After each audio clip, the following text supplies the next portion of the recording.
goodness!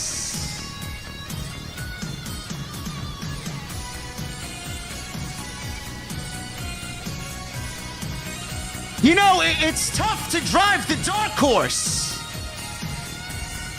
when I can barely see.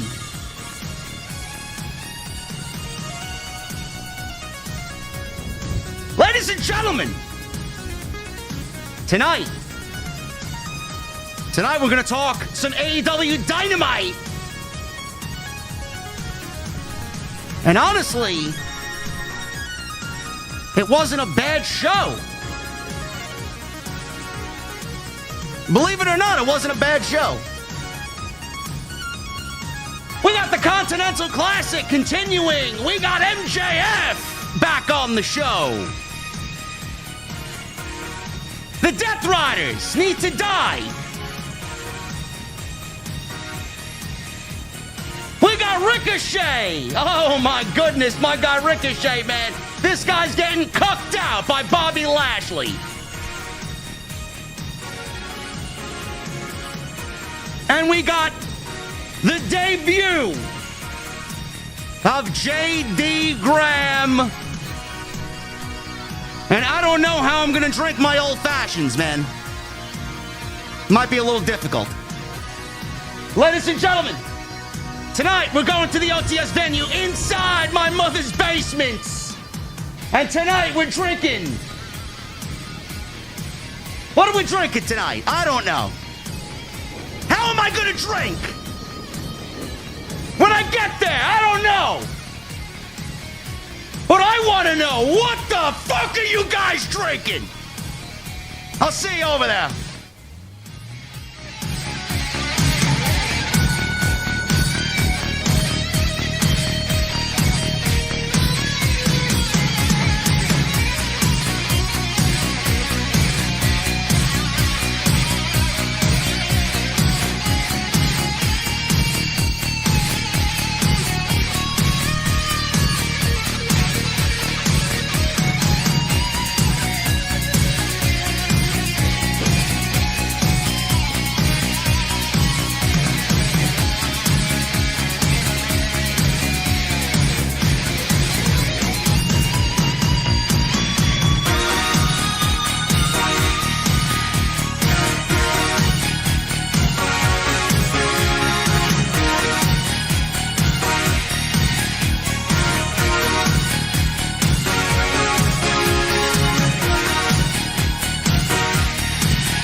Why has Triple H been so successful? Why is Triple H running WWE better than Vince McMahon and Bruce Pritchard on Monday and Friday night? Long-term booking.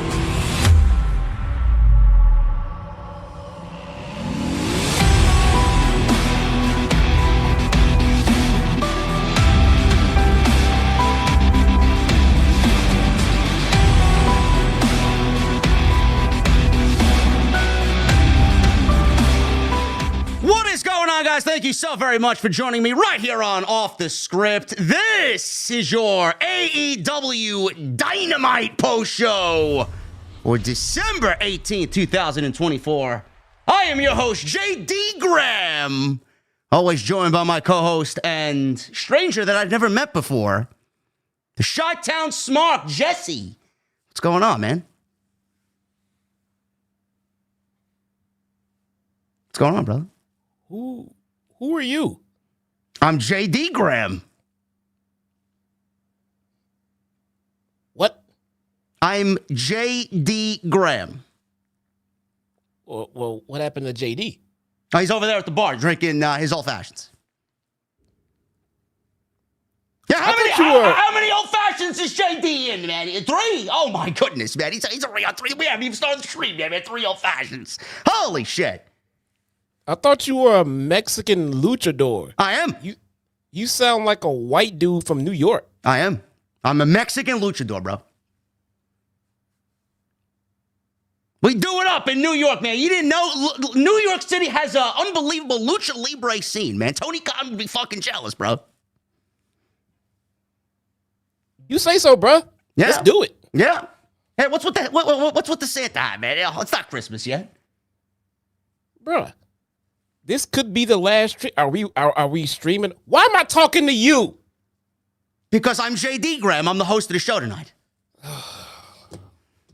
I don't know if we have a show next week or not. Next week is Christmas. We do have a show next week. I'll be here. Well, I don't know if I have a show next week or not. Well, Because next week is Christmas. oh well. I mean, is Jesse scheduled to be here? Says. Oh yeah, JD says yes. You have to be here. I Right? think I have kids who Who? might have plans on that What? day. What is that? Kids? Why am I still talking to you? Listen, JD says you got to be here, bro. Sorry. Oh, what the fudge? Put down the Crown Royale, he says. Put down the Crown Royale and show up to work. I'm gonna show up to work, but I don't know about putting down the Crown Royale, man. Well, bring it on the show, he says. I'm not sure if I'm gonna be here, man. We have the family Christmas party on Christmas Day. Okay. Oh, okay. So JD's got to do the show by himself. Okay.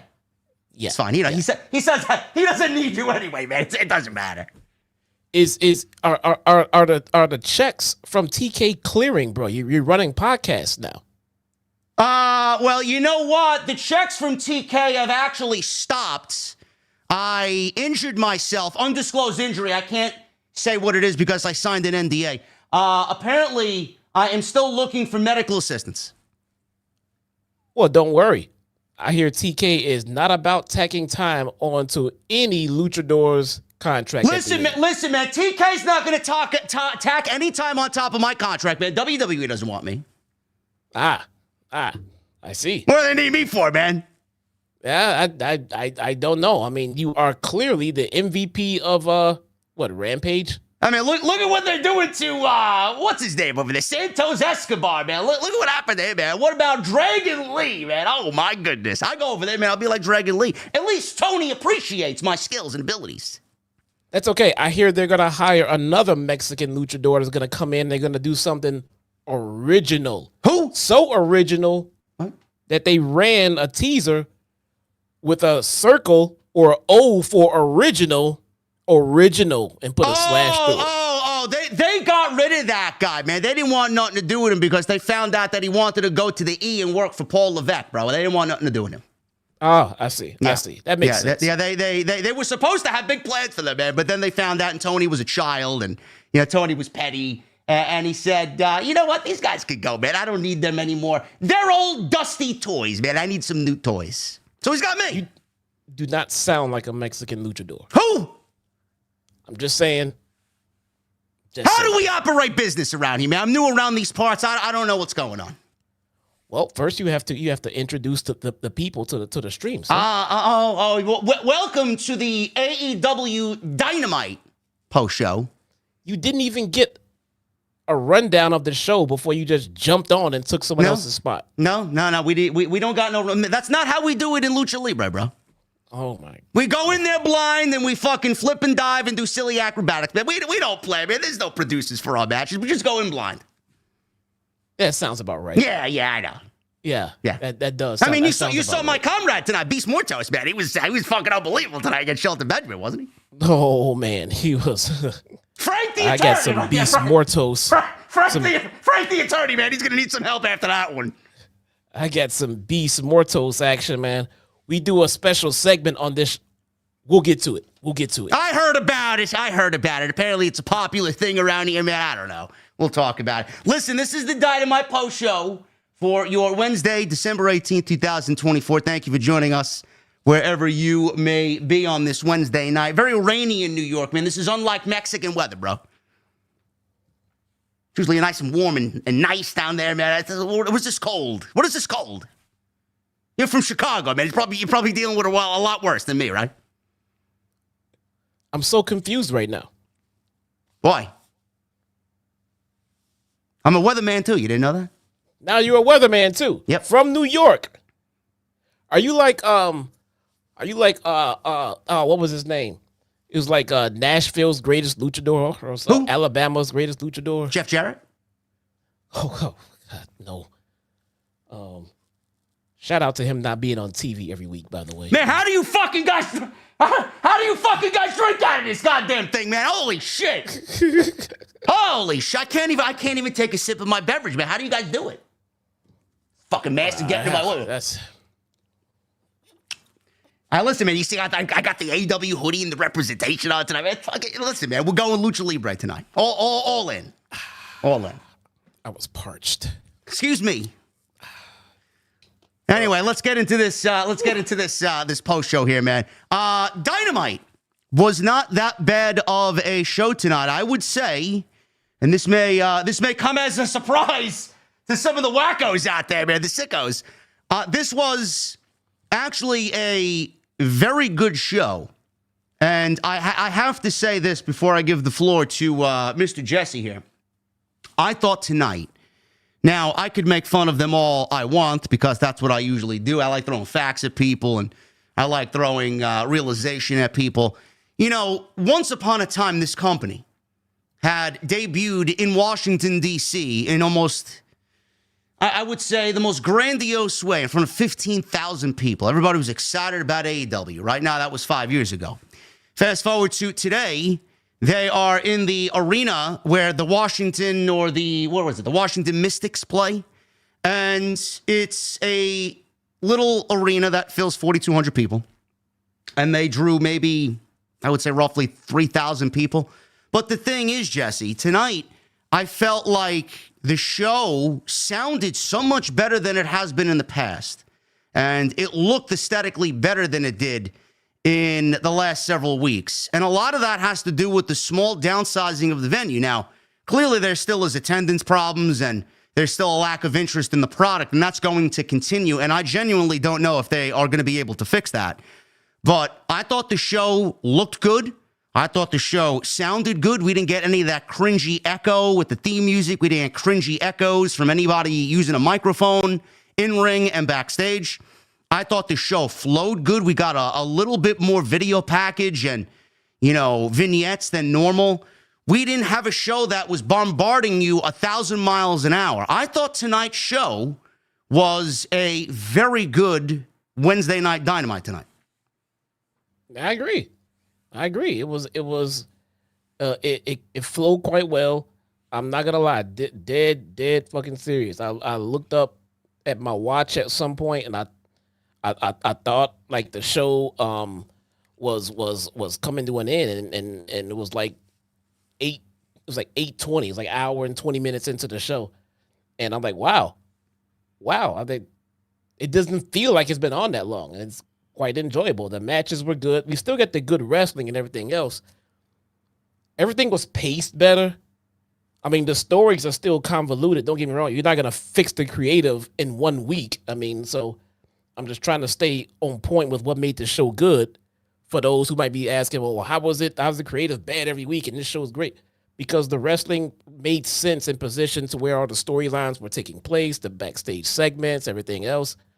For what it was, for everything that it was meant to be, I think the show was a hit. I mean, for a middle of the road Wednesday night show, not a go home show, nothing like that. I think it was a damn good show, man. If they follow up with shows like this and make efforts to improve the creative, that is the path that they need to be on right there. Yeah, the creative is still, I mean, even after a very good show and all the positives that we have already thrown at you people, it's it's still, as far as creative shit, World's End is ice cold. And I'm being completely honest with you. I have zero interest. I probably have as little interest in World's End that I've had in any AEW pay-per-view all year. And that's just the bottom line here. But I got to get to you fine folk here, man. Oh, my goodness.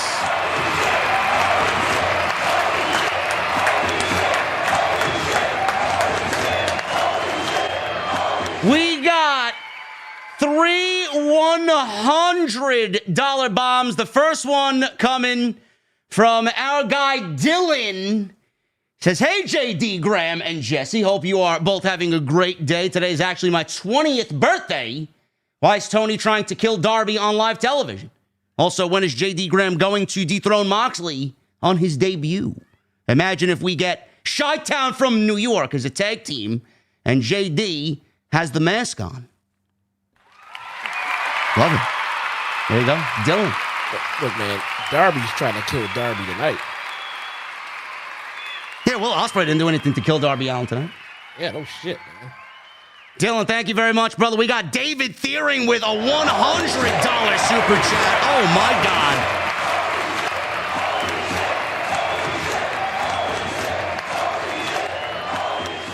And we got El Mase with a $100 super chat. David Thiering says, I have nothing more to say than thank you for putting a smile on my face, fellas. Hashtag OTS and Taco Crew for life. And El Mase says, Que carajo están bebiendo? What the fuck are you drinking? There you go. I probably butchered that, but I'm not that fluent in Spanish yet, man. I'm still learning. Thought you were a Mexican luchador. Well, listen, I know how to lucha libre, man. I don't know how to speak Espanol. Is this like Yokozuna being Japanese? Yes. Exactly that, man. Is this like Armando Estrada being Cuban? But I'm not a WWE Hall of Famer. Nowhere. Okay. Well. As far as the show, Jesse, what was the biggest takeaway for you? Where do you want to start? How about we start with Ricochet, man? Everybody, Ricochet's the talk of the town over here, man. Oh man, let's actually do that. You know, okay. So all right, that's a good place to start. I think we've even said it here for a couple of weeks that Ricochet needs to turn heel. All right, and that could be the start of maybe getting something interesting going on with Ricochet. Clearly, they've done that. They've taken an approach for a soft heel turn. There was nothing like catastrophic where he turned on someone or shit like that. But clearly I think it's safe to say he's gonna be heel now. And after watching it for a week, I gotta tell you, that's not it either. Okay? Now look, hear me out. I think this is the right choice, but I have the fix. I figured out how we can fix this Ricochet problem. Take away the goddamn microphone from him. He shouldn't be talking. God, he's fucking terrible. I'm sorry. He's bro. This guy's fucking terrible, man. I genuinely do not believe. And look, and if he's listening or watching, or if he hears a clip of this, just let me preface this. All right, I've been a fan of his work for many years. Prince Puma, when he came to WWE and everything else, the problem is it's gotten stale. The problem is his promo work has gotten not in the slightest bit better. It's gotten worse, if anything else. So the heel turn was definitely needed. Now, that being said, he talks too much. And when he talks, it just doesn't feel genuine. It feels forced. It feels awkward. It feels weird. Someone needs to fucking talk for him. Put the Prince Puma mask back on. Get a manager. Join Don Callis. Join fucking MVP, something. But I just think he needs to stop talking. It's not working. Backstage, they've tried it all. Backstage promos with Renee, live crowds, just segments with other talent. He cannot portray his gimmick very well into a microphone and a camera. It makes his whole situation worse. It's not believable. It doesn't sound cool. And then it gets even worse when he goes on social media and tries to defend it. He needs a manager, and he just needs to stop talking, bro. Just stop. Talk as little as Bobby Lashley does with MVP. Just the bare minimum, because he is not as charismatic as he thinks he is. What did he do tonight? 2 times, one to Renee and then one to Swerve. He did, and he walks away like, yeah. I mean, what the fuck is that, man, bro? I mean, your coolness factor went down the fucking toilet as soon as you opened your fucking mouth and said, aha! Yeah. I mean, what do you do? What are you, riding a roller coaster? I mean, what the fuck? Yeah, you're having a great time at the fucking cocktail bar. I mean, holy shit. What is that? I mean, I don't know where that came from. I don't know where that came from. I swear to God, I hope that did not come from him. If that came from him, there is a reason why half of this fucking roster should not have creative over anything that they do. That is awful. Secondly, I don't know how you look at him and look at him in that segment with the Hurt Business and look at him as anybody that should be in the Hurt Business. Bro, they cucked him out so badly that he from this point on, I could never envision him standing next to Bobby Lashley and MVP. I can't see it. This guy has been buried, and he's won matches. He's had some decent matches here and there, but this guy has absolutely been a non-factor to AEW, and it really makes me wonder. He went on some fucking podcast and said, people without me, there is no AEW. I don't know why you said that, because that's something exactly that you get you in the doghouse with Tony Khan, and you would never recover from that, because he doesn't like hearing that, man. He's the one who made AEW. He's the one that funds AEW. Ricochet, what the fuck did he have to do with AEW, man? He might have gotten himself in the doghouse for all we know. Yeah, maybe this gimmick is all punishment. This is bad. You're right. When he interacted with the Hurt Business tonight, they completely big leagued him, man. It was so apparent on how uncool he was standing next to 3 cool dudes, and at the same time, he looked like a nerd that they want to bully and give him a fucking wedgie. He is just so not fucking cool. Then they sent him backstage to try to look cool in front of Renee, and then Swerve came out and made him look uncool again. It has to stop. They have to stop letting him talk and just turn him into a fucking killer. Turn him into a heel, evil killer, and someone else can do his work for him. Stop doing acrobatic moves and just be a heel. Just work a brawler style. We know you can flip. We get it. We know you can bounce off turnbuckles. We know you can do a 780 off the fucking top rope into the crowd. We get it. We've seen all of that shit. So just turn into a brawler style. If you can do flippy shit, you can work a brawler style. Stop jumping around. Start working your fists and feet. Start using steel chairs. Start cheating. And just be a fucking heel and stop talking. Does this lead to him turning heel or even joining the Hurt Business? I mean, after this, like I said, I don't even want to see it progress to that. He's not winning the Continental Classic. So where is this all leading to? It almost... And I hate using this because this is like a conspiracy theory terminology I'm about to use. It was almost if this was his a ritual of some sort, embarrassment ritual, or fucking like you said, they fucking big leagued him, they cucked him out. Like I don't understand why it was almost like he had to go through a hazing process. Was this it? Why?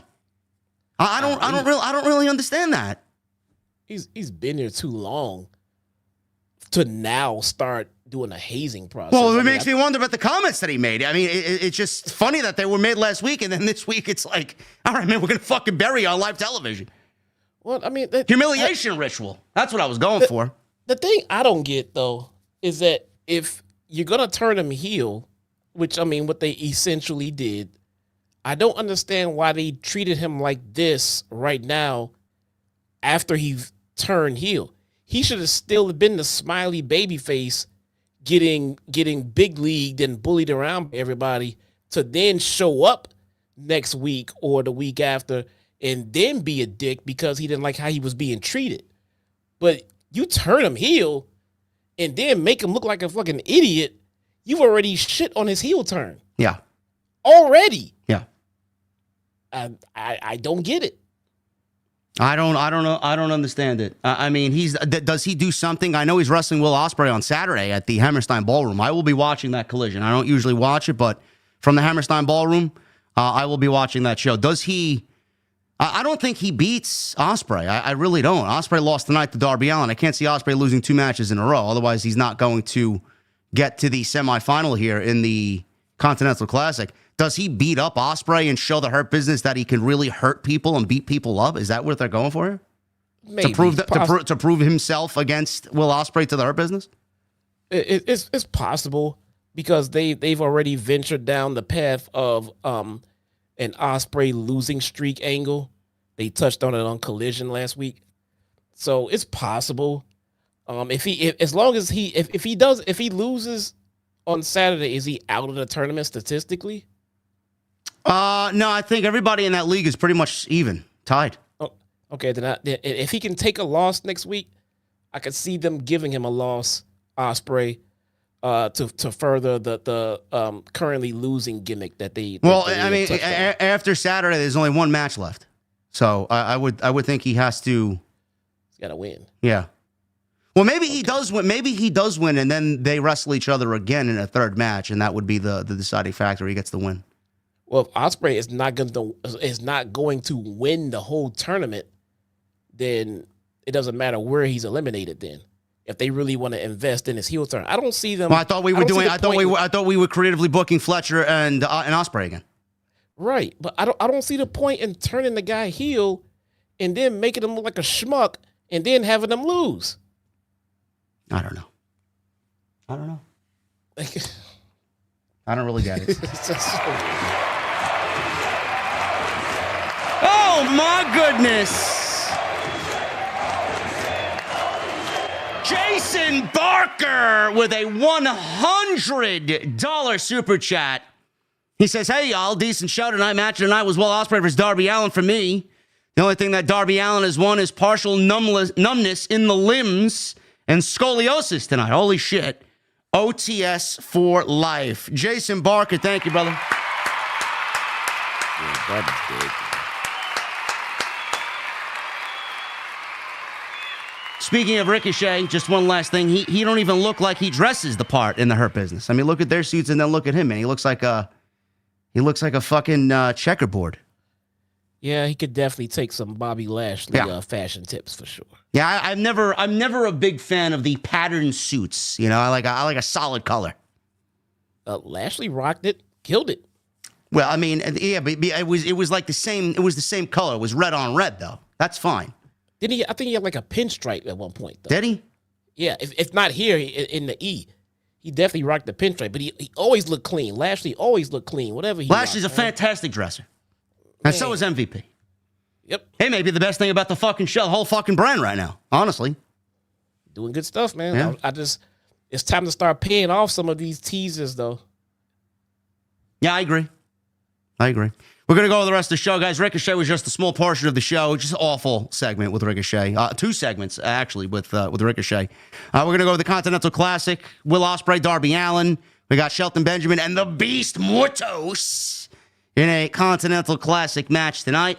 We got this terrible Death Rider storyline. And Mercedes Mone against Anna Jay, which went absolutely nowhere. And went nowhere coming in. It led to nothing coming out. So we will definitely go over that. And Timeless Toni Storm is on everybody's mind. Where is she? Nobody knows. But we got Rocker Toni Storm back. And I wish AEW would put half the fucking effort that they put into Toni Storm into the rest of the division, man. It's like they don't give a shit. It's like they don't give a shit about anything. And they just go with who they like and what they're comfortable with. But we'll talk about Toni Storm tonight. She had a very good segment with RJ City. And we thought this was a very good Dynamite tonight.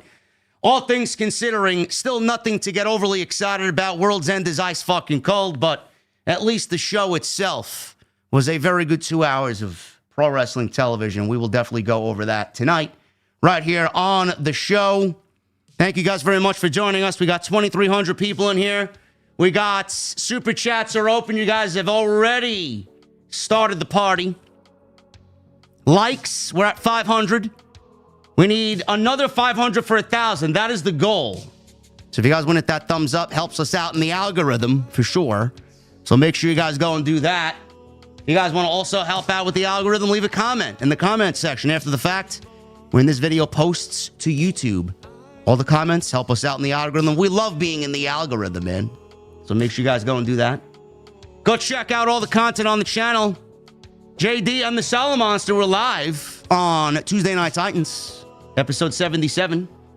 According to last night's show, that was the last Tuesday Night Titans for the year of 2024. They will reconvene on January 7th, 2025. So they're taking the next 2 weeks off. So go check that. Fuck, he gives Solid Monster the fucking Tuesday off, but expects me to work on fucking Wednesday. Listen, man, are you celebrating Hanukkah? Huh? Are you? I am. I am a Jewish luchador, bro. Jewish Italian luchador. I need it all for Kwanzaa. Bullshit. Nobody believes you. Yes, Tuesday Night Titans will be back in 2 weeks on January 7th, so go check that video out from last night. Great stuff. And everything else that's on JD's channel. Been a busy man this December. With more coming, we got some major stories coming up this week, man. Punk in a Mania main event, rumored. Who's it going to be against? We got Lee Fitting, the new Kevin Dunn in WWE. We got new allegations against him as to why he was fired from ESPN. Sure, the sickos are going to have a fun time with that one. We'll talk about that this week. So go check all the videos out on the channel. And make sure you guys hit that subscribe button down below, turn on the bell for notifications, and follow JD on social media, on X, at JDfromNY206, Twitter, Instagram, TikTok, and Cameo. And Chi-Town Smark is on X as well. Go check him out. And his YouTube channel is linked down below in the description of this very video. All right, Jesse, you know what's coming up. You know what's coming up, man. This segment, apparently, that JD filled me in on, man, that everybody seemingly loves. What is it? I'm trying to find a way to explain it to you in a way that maybe you can vibe with, maybe a way that you can understand. I was going to do a luchador accent, but you're not going to get me canceled. It's actually Collision Corner. Oh, my goodness. Collision Corner, man. There he is. I love Collision, bro. I'm on the show all the time. You are a Collision MVP, sir. Yes, sir. And whatever you do not go back and watch any previous Collision Corners. No. Good. First up with Collision Corner, we have Willow versus 70s Hater. Willow goes on to the Tokyo Championship tournament fight. I don't know what the fuck that tournament is going on for over there, but we digress. Wait a minute. Jamie Hater lost. Yes. How exactly did she lose, bro? She lost to a powerbomb by Willow. So she didn't lose to an interference from Julia Hart. She just lost straight up clean. No, she just lost. That is fucking ridiculous, man. But if it makes you feel better, Julia Hart shows up to finish the burial of Jamie Hater that Tony Khan started at the All In pre-show. So Hart hits Jamie with a DDT that hopefully knocks some sense into her fashion designer that put her in these 70s clothes. So how exactly, bro, is this going to end, man? Julia Hart's now wrestling Jamie Hater at some point in the future, right? Jamie Hater's basically buried, right? She's finished. No, I'm told that returning at the pre-show was a great thing. Okay. I think JD's still waiting for his apologies. And this is proof of it, the way that they're treating her right now. Okay. Yeah, she's dead. Goodbye. We get Okada versus Beast Mortos. No, wait a minute. It's Bitch Mortos, I heard. Okay, well, you just take all the fucking fire out of my I'm sorry, shut up, man. I'm getting out of here, man. Goodbye. Okay, all right. Okada, for some reason, managed to pull off the upset win over Bitch Mortos. Wow. Yeah, it kind of lost its sting. Yeah, he stood no chance, huh? You're killing the That match went 13 minutes. Whoa. And let me tell you, it felt like 45, man. It was so taxing. Wait a minute. This is a former IWGP World Heavyweight Champion, man. He couldn't beat Beast Mortos in half that time? 13 minutes. Oh, I thought you were talking about Beast Mortos. He's not a former IWGP. No, him and I were roommates in Tijuana, bro. I don't know anything about that guy besides that. This is probably true. We have a debut match from a new up-and-comer named Toni Storm. Who? Freshly signed to AEW. She announced her signing with AEW at the end of her match. She faced Shazza McKenzie. Believe it or not, there was a quick match. I gotta say, man, the assets in that match, man, are probably grade A, huh? Maybe JD didn't tell you. This is a PG show. Okay. I'm sorry, man. I didn't get the manuscript here, bro. We do not do things like that. Like objectify women here, bro. Sure thing, man. Dare you. Top Flight versus Action Andretti and Leo Rush with Layla Gray at ringside. Oh, my goodness, man. Everybody loves some Layla Gray. Oh, my God. Oh, yeah. Well, Top Flight, man. Have they crashed and burned yet? They are flailing in flames right now. You mean to tell me they're not hovering with the UFOs upstairs, huh? No, not quite. They're much higher. They're gonna crash from a much higher altitude. Okay. So Action Andretti and Leo Rush win this one thanks to Layla Gray becoming a damsel in distress. This professional wrestler, this woman went out there and got bumped by one of her colleagues and passed the hell out. I mean, just gone. To the point where everyone was concerned and they had to forfeit the match, basically. It's great stuff. JD's yelling from the bar, "I'll save you, honey. Damsel in distress. I'll save you." Oh my God. Speaking of, we have a match with Stat. Who? Chris Thicklander versus Tootie Lynn. Fruity Lynn? Tootie Fruity. Tootie Lynn. Food by the Clearly a squash match. Not too sure why Stat needed a squash match, but here we are anyway. Fruit by the foot? What? Basically. Fruit roll up. Now, Gushers?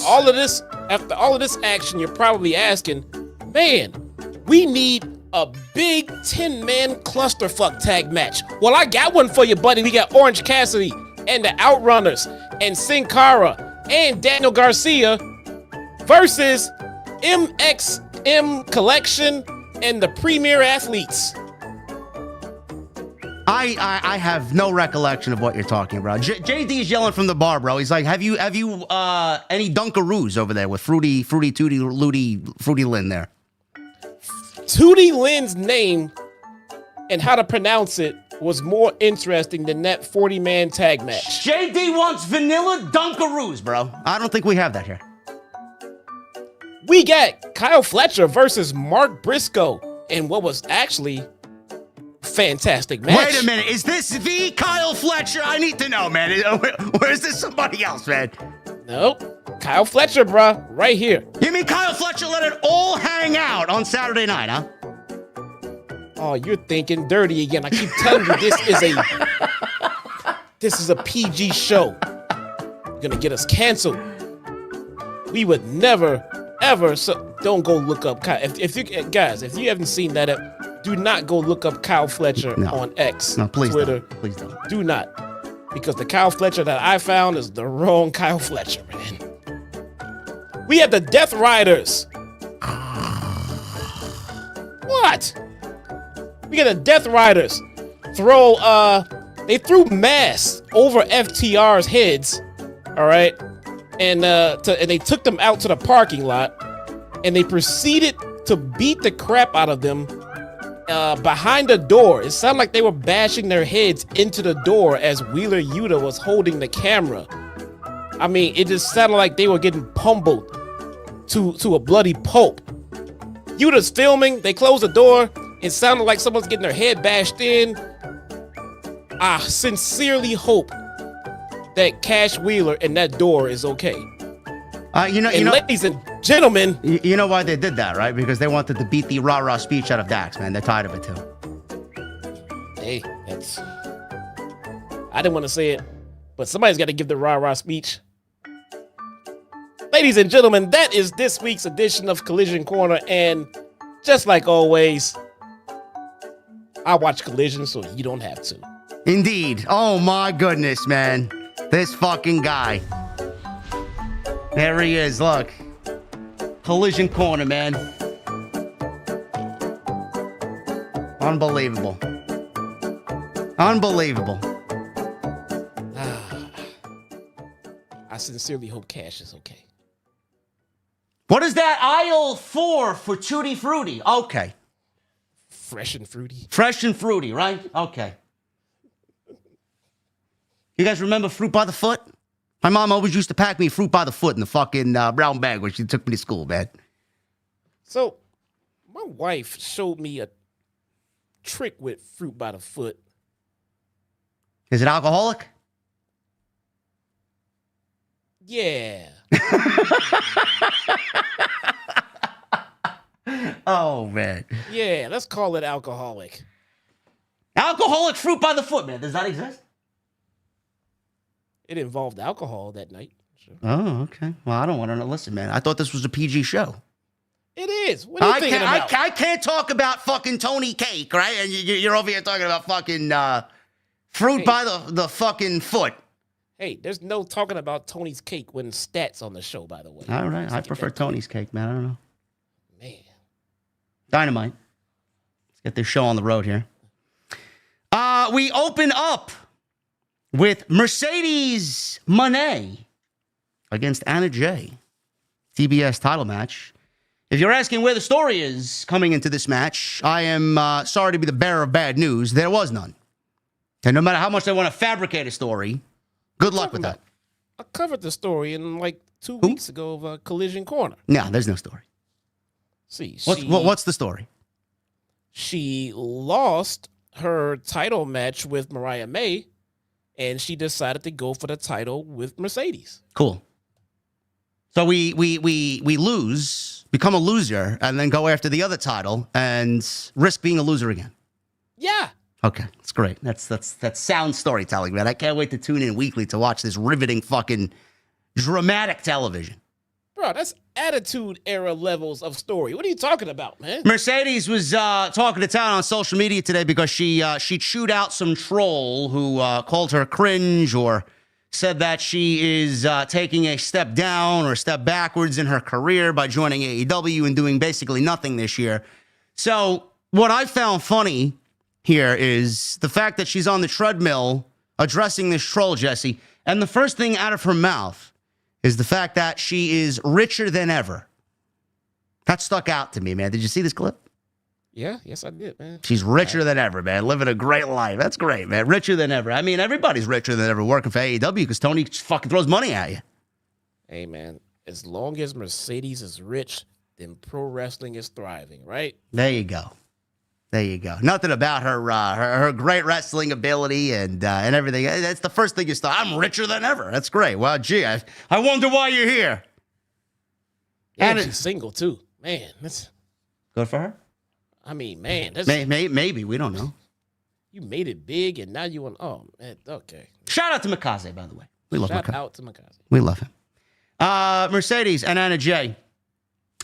This, I gotta say, was not bad as far as what we saw in ring. Anna Jay, you could definitely see Anna Jay is getting there.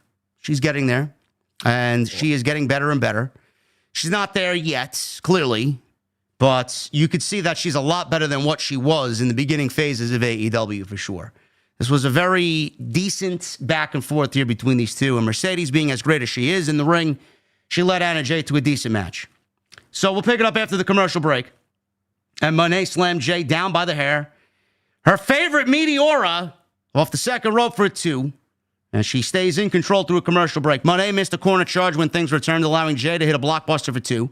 Anna Jay connects on multiple boots in the corner. And the iconoclasm before planting Mone with a gory bomb. But Mone got to the ropes to break the pin.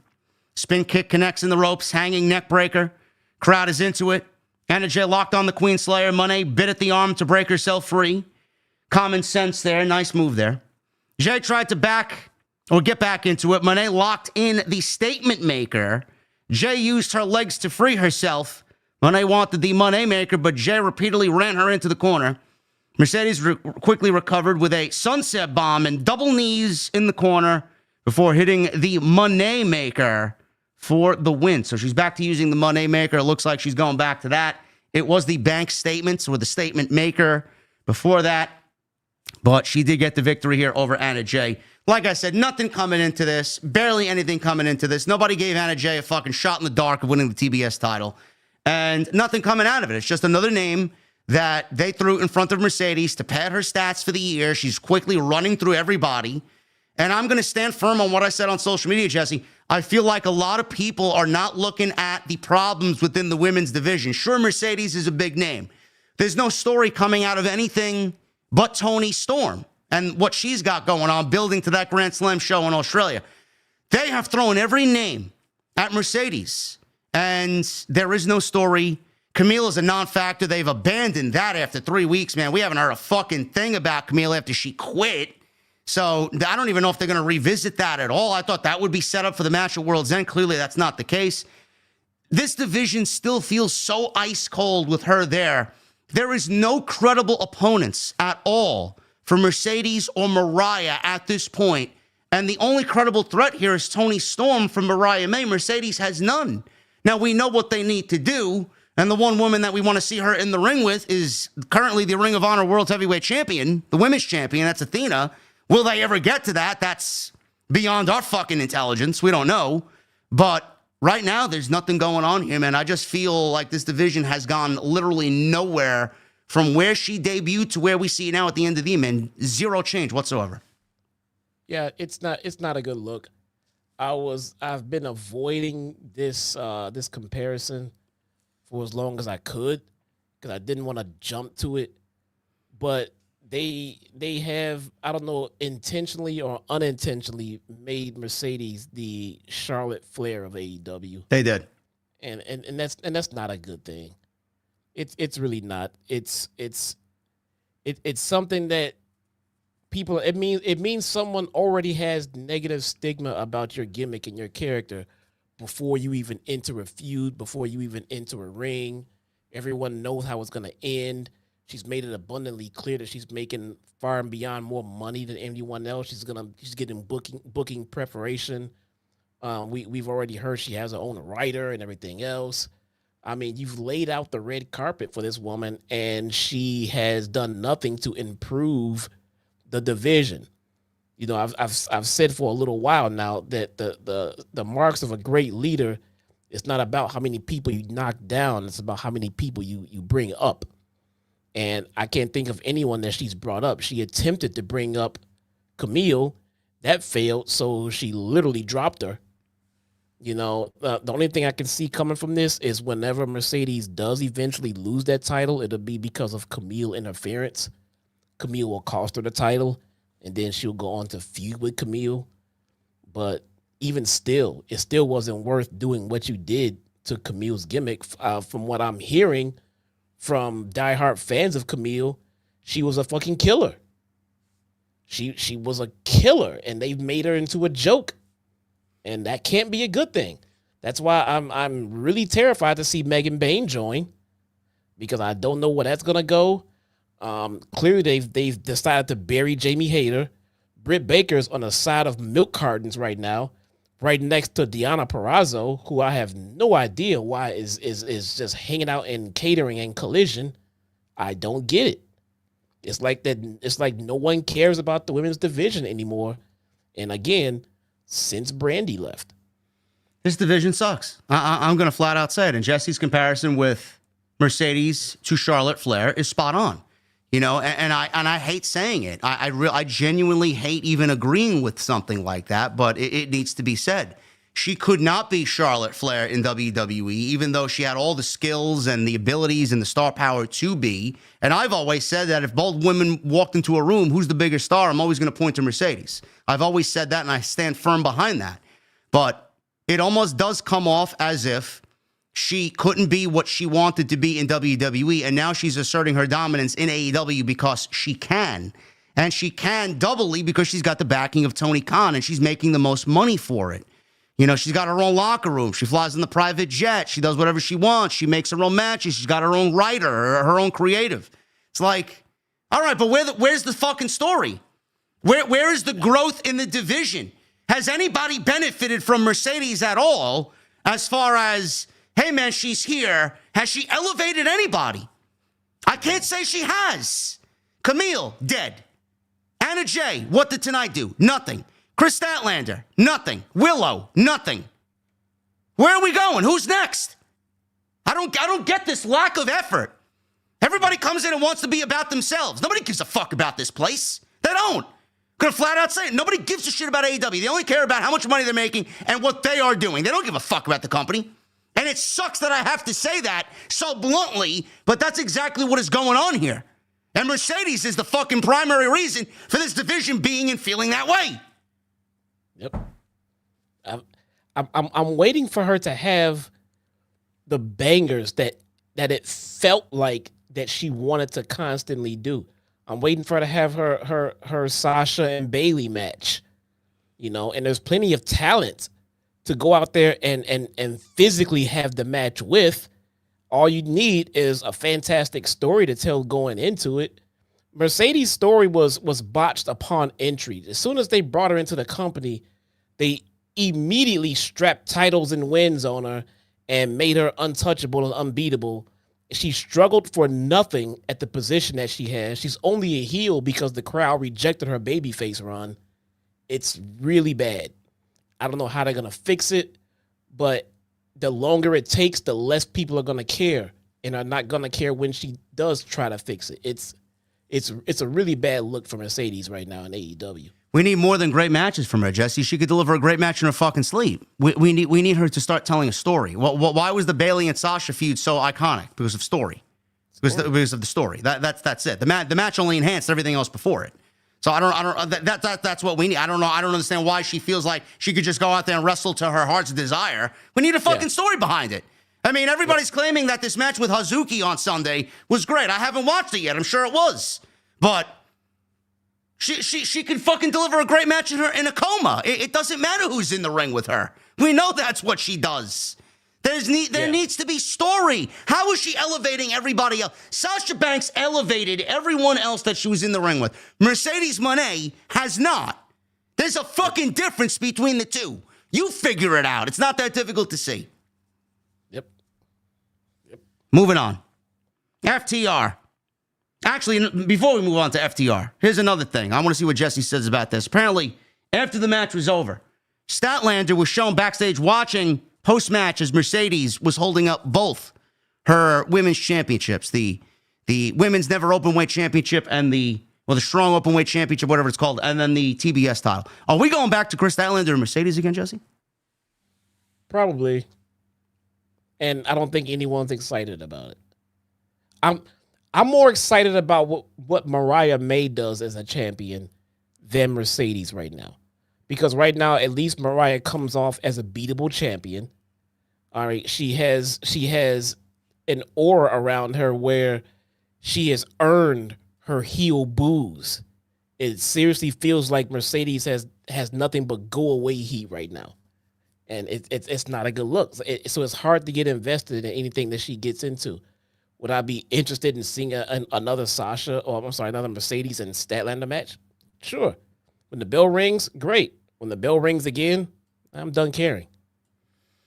Yeah, I don't know, man. It doesn't bode well for Stat if that's the case, but we will see what happens there. FTR were in their home in North Carolina recovering from their attack last week by the Death Riders. Wheeler says they were attacked by the Death Riders over nothing. While they agree with their methods, they agree that some folks need to be open to change. However, They will refuse to stand by and watch a man possibly poisoned. They were left laying on the concrete floor last Saturday, and Harwood said Doc Samson won't clear them for the rest of the year. January 1st, they will be cleared, and they will be in Asheville for Fight for the Fallen to face the Death Riders, and they won't be alone. What does that mean? They won't be alone. Who's joining them? I don't fucking know, man. Let's be honest. How much do we care? I don't care. I don't really know what we're doing here. Like, honestly, Jesse, this all felt like it was leading to FTR turning heel and doing something with the Outrunners. I don't even know if they've are they going in that direction anymore? The Outrunners are way hotter than FTR right now. We don't want to soak the Outrunners right now with FTR's stench, man. So, I mean, what I mean by that is when I say who cares, what I mean is who could they possibly bring in that would give this whole feud a jolt of energy? I don't think there's anyone. Who's going to give FTR a jolt of energy? This whole encounter, this whole thing to make us care about what they're doing. FTR or the Death Riders? Sure. Which one? FTR, but FTR said they're not coming alone, right? Bro, they'll probably be there with the Outrunners. Who the fuck are they going to be there with? I think they ruined the Outrunners momentum. I think they should have taken a shot at them while the iron was hot. They've ruined the Outrunners momentum because Dax Harwood has ruined FTR's momentum by his behavior on social media. That's what he's done. All the rah-rah fucking speeches. I mean, you think that shit goes over? No. Maybe if they behaved themselves a little bit better on social media, maybe people would actually give a shit about what they're doing. I don't know where the fuck this is going. They can't stand by and watch someone get poisoned. Okay. Guys, it's not going to be Copeland. They're saving Copeland for Christian Cage's cash in. Well, it could be Copeland. They're saving him for Christian Cage's cash. Do you trust them to wait and be patient, bro? Give me a break. I mean, they live in the same they live in the same county. These three. Yeah. They've been patient. He's ready right now. They've been patient. They're waiting for Christian Cage's cash in. I hope you're right. I hope you're right. Watch that's gonna be. They're gonna bring him back with FTR and then surprise Christian. No, they're gonna. He's gonna do his cash in. He's gonna fail because of Copeland. Well, even if they do bring Copeland back, that's 3 against the Death Riders 5. So right. So that's not gonna even the numbers anyway. No. I don't know, man. I'm not interested in this. I don't know. Maybe the Young Bucks. No. Okay. No. Well, actually, wait a minute. I think the last time we heard, they were supposed to be turning heel to try to save the company, right? The Young Bucks, yes. Not far-fetched then. We will see. I don't know. I thought they were all going heel, though. I thought FTR was going heel. Aren't they in the direction of going heel? No? That's what I thought they were going to be going heel to go feud with the Outrunners, but again, they've either strayed away from it or they're just dragging the shit out. We'll see. Fight for the Fallen's happening on January 1st. We will be here covering that. MJF, Adam Cole. MJF finally showed back up on television, folks. He's actually in the venue. He's in the arena. With a mic. With a microphone, and he's got a snazzy, very Hanukkah-esque suit he was wearing out there. He looked great. Good to see him back on television. Crowd booed him as usual. And he goes on and says he doesn't care about opinions from disgusting people from Washington, D.C. He cared about their opinions, or if he cared about their opinions, he wouldn't have joined AEW. Instead, he would have joined the whack-ass Washington Wizards. He's not wrong. No, he's not wrong. That even got a Washington Wizards sucks chant from the D.C. crowd. They know. Even they know. MJF says if you don't celebrate Hanukkah, the greatest holiday in the world coming up, then Santa isn't real, and he's not sorry for telling you that. Just ruined Christmas, man. And there were children in the crowd. Right. There's got a Santa chant from D.C. as MJF wants to bring up a fundraiser he started. As he started using fake tears and had some sad music playing over the PA system.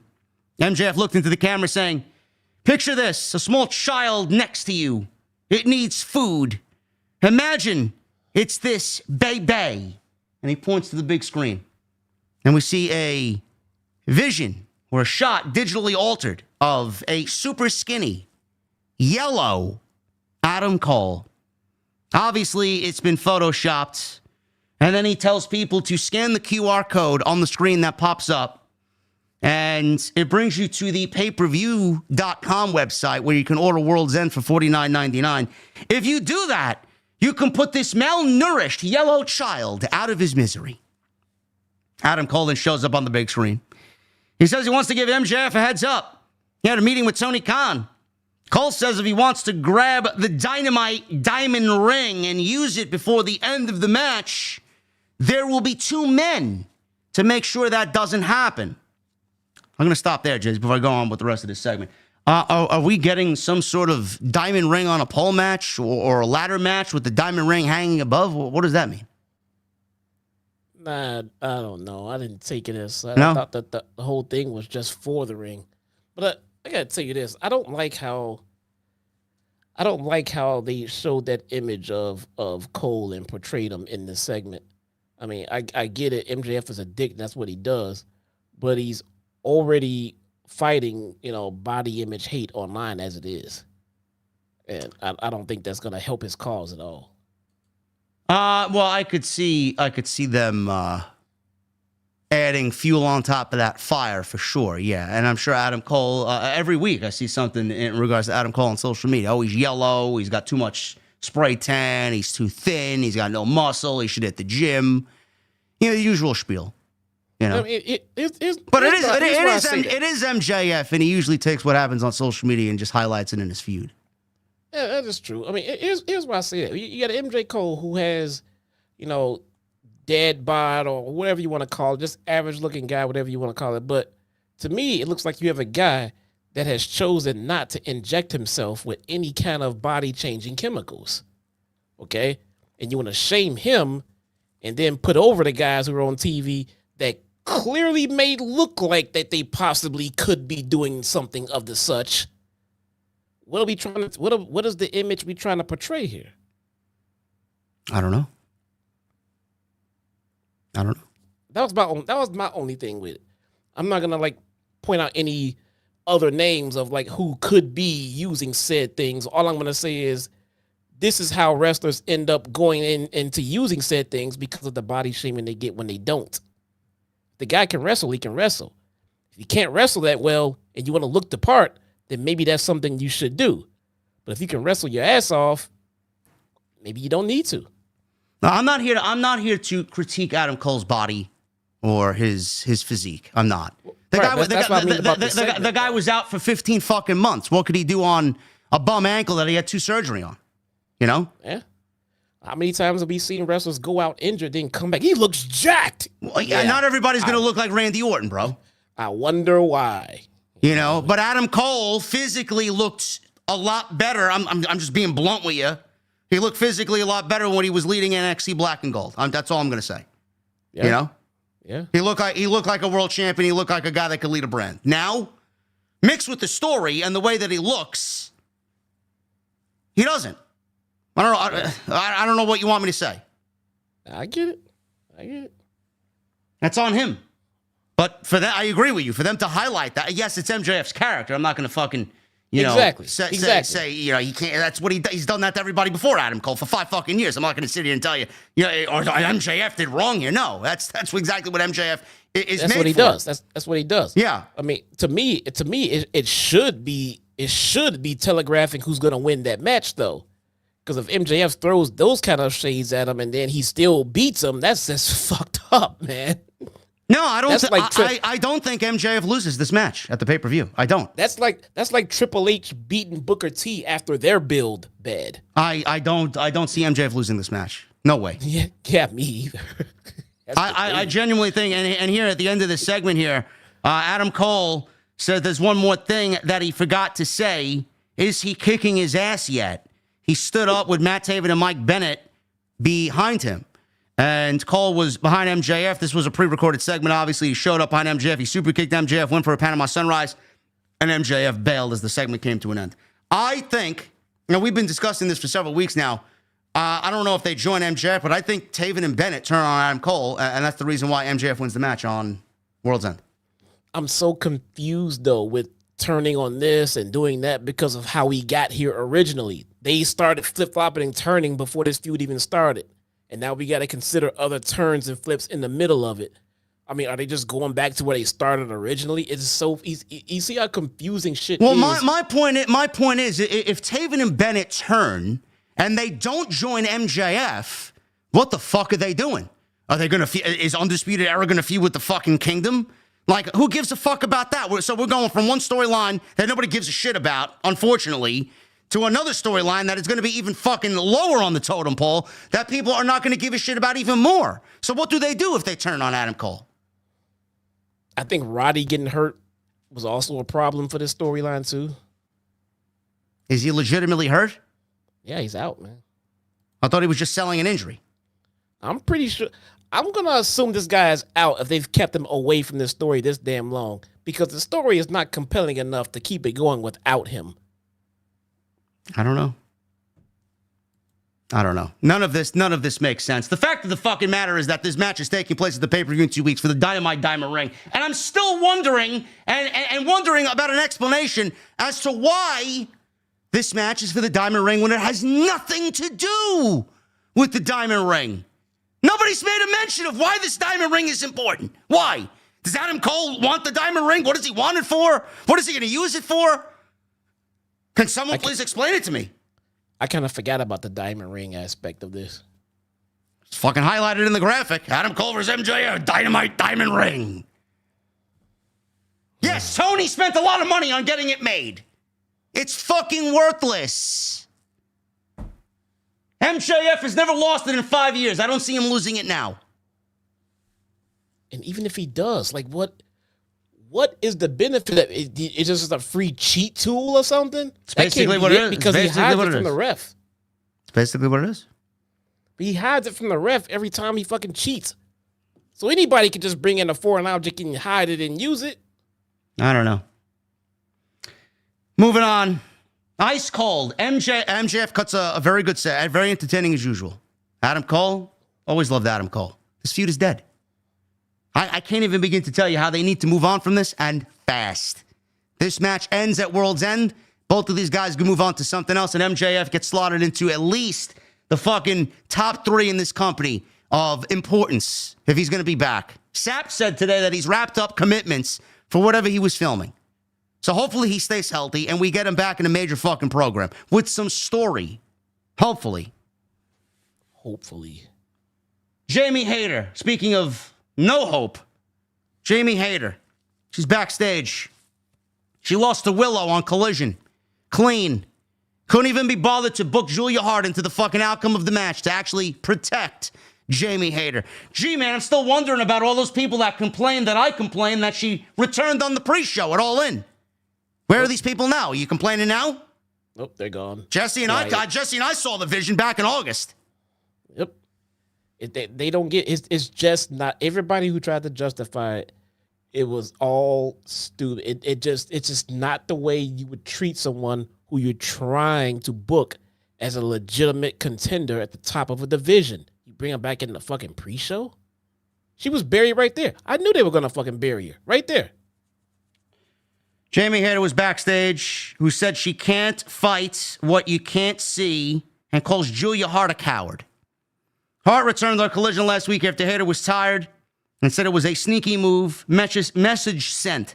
Hayter then challenged Hart to a match at Fight for the Fallen in 2 weeks. Well, there you go. It's not happening on the pre-show, so at least that's a positive. Jamie, no, because they want to put Julia Hart on the card. Sure. That's why. Sure. Jamie Hayter feels so insignificant. And if there is anybody who cares about women's wrestling that saw this woman operate before she actually went out and was out for a good 15, 16 months, however long she was, 18 months. If you saw this woman operate, she got over on her own. She was a star. She was natural. Everything that happened organically, and she made it happen because she was great. They didn't have a problem with her then. They pushed her to the fucking moon. Now she's back, and Jesse, this woman has done absolutely nothing in this women's division after basically carrying this division on her back and doing so much to get over with the audience. She feels ice cold. Her appearance and her look is fucking god awful. I don't know what they turned her into. I swear to God, man, Timu Becky Lynch is not even a fucking joke anymore, man. That's exactly what she looks like. She looks like Becky Lynch's distant cousin. Yeah. And I hate using this comparison because they brought her back looking like Becky Lynch. But when Jamie Hayter went away, her star was so big at that time. People were so upset that she had to go out hurt that while she was gone, it felt like she had the equivalent of the time when Becky had to go out with the fucking broken fucking face from Nia. When Becky was hot at that time and she had to go out with that injury and it fucking killed her because she was so fucking hot. But she ended up getting knocked right into the main event of WrestleMania. Well, Jamie Hayter had that kind of momentum in the women's division because it was lacking and she was the one shining hope that they had. They did come up and build Toni Storm in the midst of Jamie's absence. But before there was Timeless Tony, there was Jamie Hayter. And it was her moment. For her to come back, they could have just inserted her. They could have given Jamie Hayter the momentum that they are trying to give Mercedes. And the fans would have eaten it up. Everybody was clamoring for a Jamie Hayter return. Where's Jamie Hayter? We can put Jamie Hayter in this feud. Oh, well, when Jamie Hayter comes back, we could put her in that. That'd be great, too. They come back, they put her in the pre-show, and people immediately stopped giving a shit about Jamie Hayter. Instantly.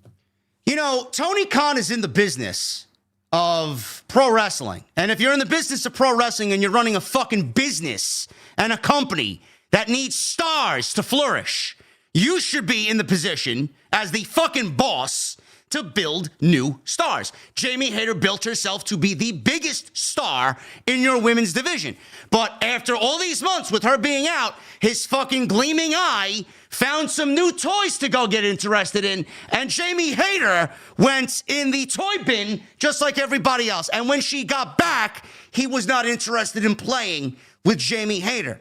So now she's back, and I want to know from everybody listening to me, how exactly did feuding Jamie Hayter with Saraya do anything for Jamie Hayter? Where did Saraya go? Saraya was a non-factor on television even before All In, and now Saraya is out doing fucking Patreon videos, and she's not even on fucking TV.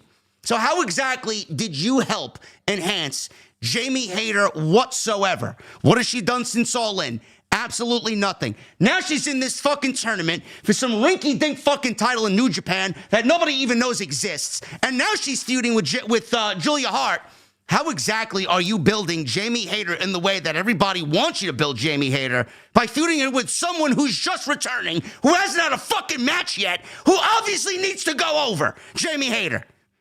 And she will, because Julia Hart is a shining star to TK, as she should be, but Jamie Hayter is no longer, so she's done.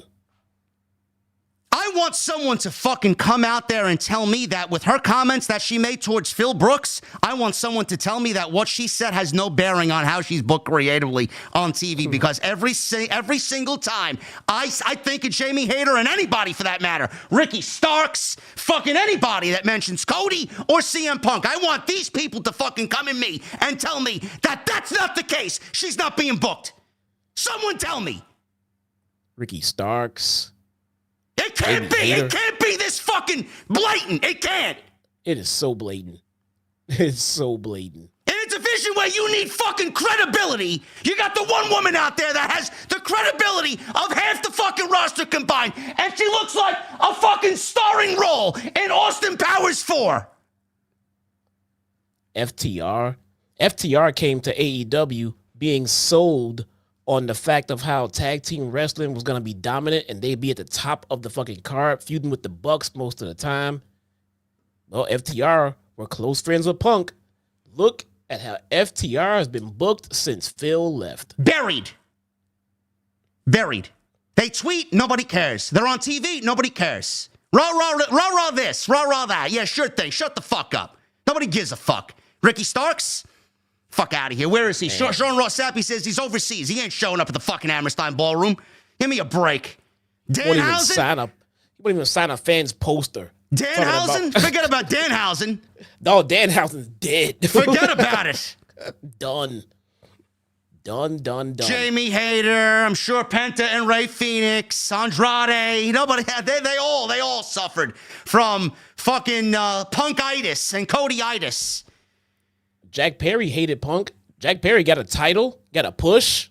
A gimmick change, a main event with Bryan Danielson as soon as he won the world championship at their biggest fucking show. Please tell me that there's not favoritism and pettiness and being a bitch coming from the top. Seriously, I'd love someone to fill me in on that one, man. So true, man. It's so true. You can see it. If you can't see that, if you think we're being conspiracy theorists or we're just reading too far into it, you are closing your eyes to everything going on around you right now. Ridiculous. You want something else to make you angry? Listen to this. Kenny Omega. They got a beautiful vignette about Kenny Omega. Highlights of Kenny Omega in AEW. Commentary talks about Kenny Omega's road to recovery and his upcoming match at Wrestle Dynasty, hoping to see him back in AEW very soon. A video package for Omega is shown with Omega's symbol appearing at the end. Excalibur says he can't wait to see Omega's return to AEW, and it came off like it was a tease for potentially somewhere down the road, and he's obviously going to be wrestling at the Tokyo Dome for New Japan Pro Wrestling. They are promoting Kenny Omega for Wrestle Dynasty before they actually have anything planned for Kenny Omega on AEW television. So my question to you is, Jesse, why don't they just bring Kenny Omega back to television and let you know when he's coming back? If he's showing up for New Japan and is ready and is off the injured reserve and off the disabled list, why don't they just promote him showing up on Dynamite? Why save him for a surprise return or promote or save him for a spot to save somebody and nobody knows he's there? Shouldn't they promote him for their show instead of promoting him for Wrestle fucking Dynasty first? Yeah, that would make sense. That's why, I mean, look, my only logical, possible reasoning for all of that is all of the generousness that New Japan has showed AEW as far as the talent exchange, and AEW like return has given them further under the card names, and now maybe this is a way of repaying that favor, and they're gonna give them a big name upon a return where people want to see him back, so they'll tune in. That's all I could possibly think of, man. I'm going to be honest, because I know Kenny Omega has love for New Japan. I mean, clearly so does Tony Khan. And maybe this is a make good, because in the talent exchange, New Japan has definitely taken the short end of that stick. So maybe this is a way to kind of give back.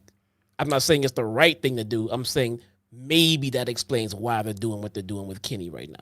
Oh, yeah, man. The last guy that we have on the roster that's the last piece of the heart and soul of the old AEW. Let's promote him for another promotion show and not promote him for our show returning. It's great. Yeah. Seems ass backwards to me. Yeah, they did. Yep. We'll talk about that. Yeah. No, by the way, guys, if you're thinking that to FTR and Kenny Omega being from North Carolina, no, he's not showing up because he's wrestling at Wrestle Dynasty, and there's no way that he's going to show up on that show on January 1 and then go back to Japan. So I'm assuming that he's just going to stay grounded in Japan. And he's not really from North Carolina. I know, but I mean, they don't know. Yeah. Christian Cage, the uncrowned champion here with the contract, and Nick Wayne with Mother Wayne and Kip Sabian defeated Hook and Katsuyori Shibata. Stayed the tag team match here. Crowd was actually into it. Wasn't that bad. I don't give a fuck about Katsuyori Shibata. I don't get what it is with this guy just appearing on television when Tony wants him. I don't care. He's fine, sure. Whatever. He's a wrestler. Come on. He's a good, yeah, sure, okay, fine. Yeah, we'll go with that one. We'll pick it up after the commercial break here. Hook made his comeback, overhead throw on Nick Wayne. He was able to make a hot tag to Shibata. He ran wild. And then Mother Wayne was outside losing her mind because Shibata was just chopping her son repeatedly, who followed with a stalling dropkick. Shibata sank in the cross arm breaker. Wayne got to the ropes to break it. Wayne and Shibata traded boots, shots, until Shibata hit an STO. Cage tried to sneak in with a kill switch, but Shibata hit a DDT. Hook stalked Cage at ringside, taking out Sabian in the process. We go back in the ring. Wayne wanted a big high kick on Shibata. He wanted Wayne's World. After that, leapt right into a rear naked choke. Shibata let go and then wiped out Sabian, who tried to interfere. But he was in the clutches of Hook, and he was taken out by Red Rum. Shibata hit a punt kick on Nick Wayne. Mother Wayne started to distract the referee here and allowed Christian Cage to sneak in with a kill switch on Shibata, and Nick Wayne made the cover for the win. Post-match, Cage and Mother Wayne screamed at Nick to get out of the ring so they could escape before Hook recovered. It was fine. I don't know what else I don't know what you want me to tell you. I mean, do we get something at I'm assuming we're going to get something in New York City at the New York City shows with Hook. Because obviously the New York connection, and they're at the Hammerstein Ballroom next week on Saturday first, and then they're taping Sunday for next Wednesday. So I'm assuming we'll see something there. But it looks like Christian Cage and Hook will be added to the World's End pay-per-view. Yeah, Taz will come back. Yeah. At the Hammerstein, there'll be a moment. Shout out to Mother Wayne again, man. Yeah, Mother Wayne, man. This is incredible. Yeah. And I see some Nick Wayne slander. Now I gotta tell you, man. I don't think the guy has been wrestling long enough to hate the guy. He's a very young and promising. He's 20 years old. What is that to hate? Yeah, he's a young and promising prospect. We get people running around saying AEW never makes stars. And they try highlighting a young 20-year-old prospect. Then they go around saying, this guy sucks. You can't fucking win with some people. The guy is really good at what he does for his age. Nick Wayne is killing the game right now. Hey, I could see him having a good career. I don't want to say write him off or say he's too this, he's too that, he's not built like a Will Ospreay. And kid's 20 years old. Yeah, I mean, why write someone? I mean, wait till he gets to 25 at least and see what he's made of. He's going to look physically different. He's obviously very good at what he does now. Imagine when he's more seasoned, he's got more reps underneath him. Yep. I mean, he'll get there. He'll get there at 20 years old, bro. No one name your favorite wrestler. Name them. I bet you they sucked at 20. Give the guy time, man. He's gonna be pretty good. If he keeps on at this path, I think he'll be pretty. He's too young to be too anything. Yeah. He's not too bad. He's not really great. I think he's progressing just fine. He's where he should be at his age. He's just fine. We got a video package of Chris Jericho, who is in New York, touring the sites in Manhattan. He called himself the King of New York. We got a bunch of footage of Times Square and people dressed up for the holiday season, Radio City Music Hall, the ice rink right by Rockefeller Center, the big Christmas tree outside Rockefeller Center. He's doing all this and seeing all the sights with the Ring of Honor world title. Is he eating pizza? He sat on the Times Square steps in the middle of Times Square, and he'll be damned, he says, if he lets anyone take his crown in New York City. This is a lot better than learning. Second? I visited those steps, man. It's an awesome moment. Yeah, that's overrated. Hey, man, it's my first time. I know. I like this. I like this better than learning Tree Jericho. Oh man. Yeah, this is with the New York connection that Big Bill has, man. Where's Big Bill in these scenes? Big Bill just got married, bruh. That's right. He's on his honeymoon. Yeah, fuck Ring of Honor. Yeah, man, just marry Lexi Nair, man. He's got bigger shit to do. Jericho's wrestling Matt Cardona on Friday. I will not be watching because I'll be at House of Glory for their Live for the Moment event live on Triller TV Plus. Oh man, we just announced. Still on for... we're still on for Chicago. Yeah, we just announced the main event for that show. Ricky Starks and Mike Santana against Zilla Fatu and Matt Cardona in a tag team main event. Oh, okay. Yeah. Okay, man. I'm there. Yeah, there you go. We're staying at the same hotel. Nice. I'll be right there. Bandido. Oh, my God, man. My brother from another mother over here, man. Bandido. We got another highlight of Bandido, man. Another wanted poster for Bandido. But we're not told when his return will be. We just seen a bunch of highlights of Bandido. That was it. Can't wait to see a masked luchador come in and make waves. When is he going to be gunslinging on Dynamite, bro? Oh, we can't show guns, remember? We can't do that. Can't show guns on TV. Another week of this, and it's going to just really be overkill. Let's get Bandido back on television, okay? Let's start announcing a date for him, and if you guys want to hype him up, give him an opponent, give him a graphic, give people to wait. Hey, man, Bandido's coming 2 weeks from now. Give us a reason to care. They'll put him in a tag match with Sin Cara. Probably. I'm sorry. Who? Commander. Commander. Oh, man. Listen, man, I'm better than Commander. Oh, yes. Yeah. Forgot about JD Graham over there. When are you coming back? That is undisclosed information, man. I can't say anything because I signed an NDA. The business has not been the same since. Now, here's what I want to know. When Hologram comes back, is he going to come back on the pre-show? Negative. Well, why not? That's the best place to make your return, right? Listen, man, when you rub elbows with Boss Man, I don't do pre-shows, man, okay? Oh, I'm his they must not have the faith in it. I'm his prized action figure, man. I don't do pre-shows. But Jamie Hayter got a pre-show return. You know, he fired that CM Punk fellow, man, and he gave me his show. So I have to only do Saturday nights, yeah?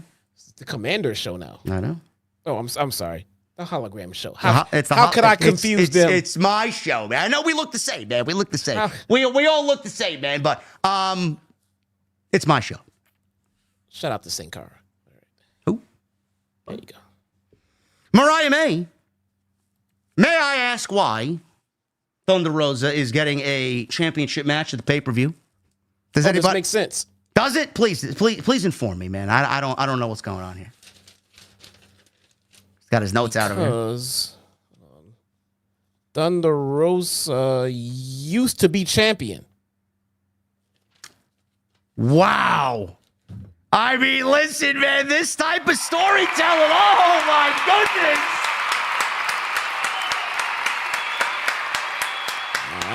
Man, I tell you, TK, man, that shit deserves a fucking Academy Award, brother. Oh, my goodness.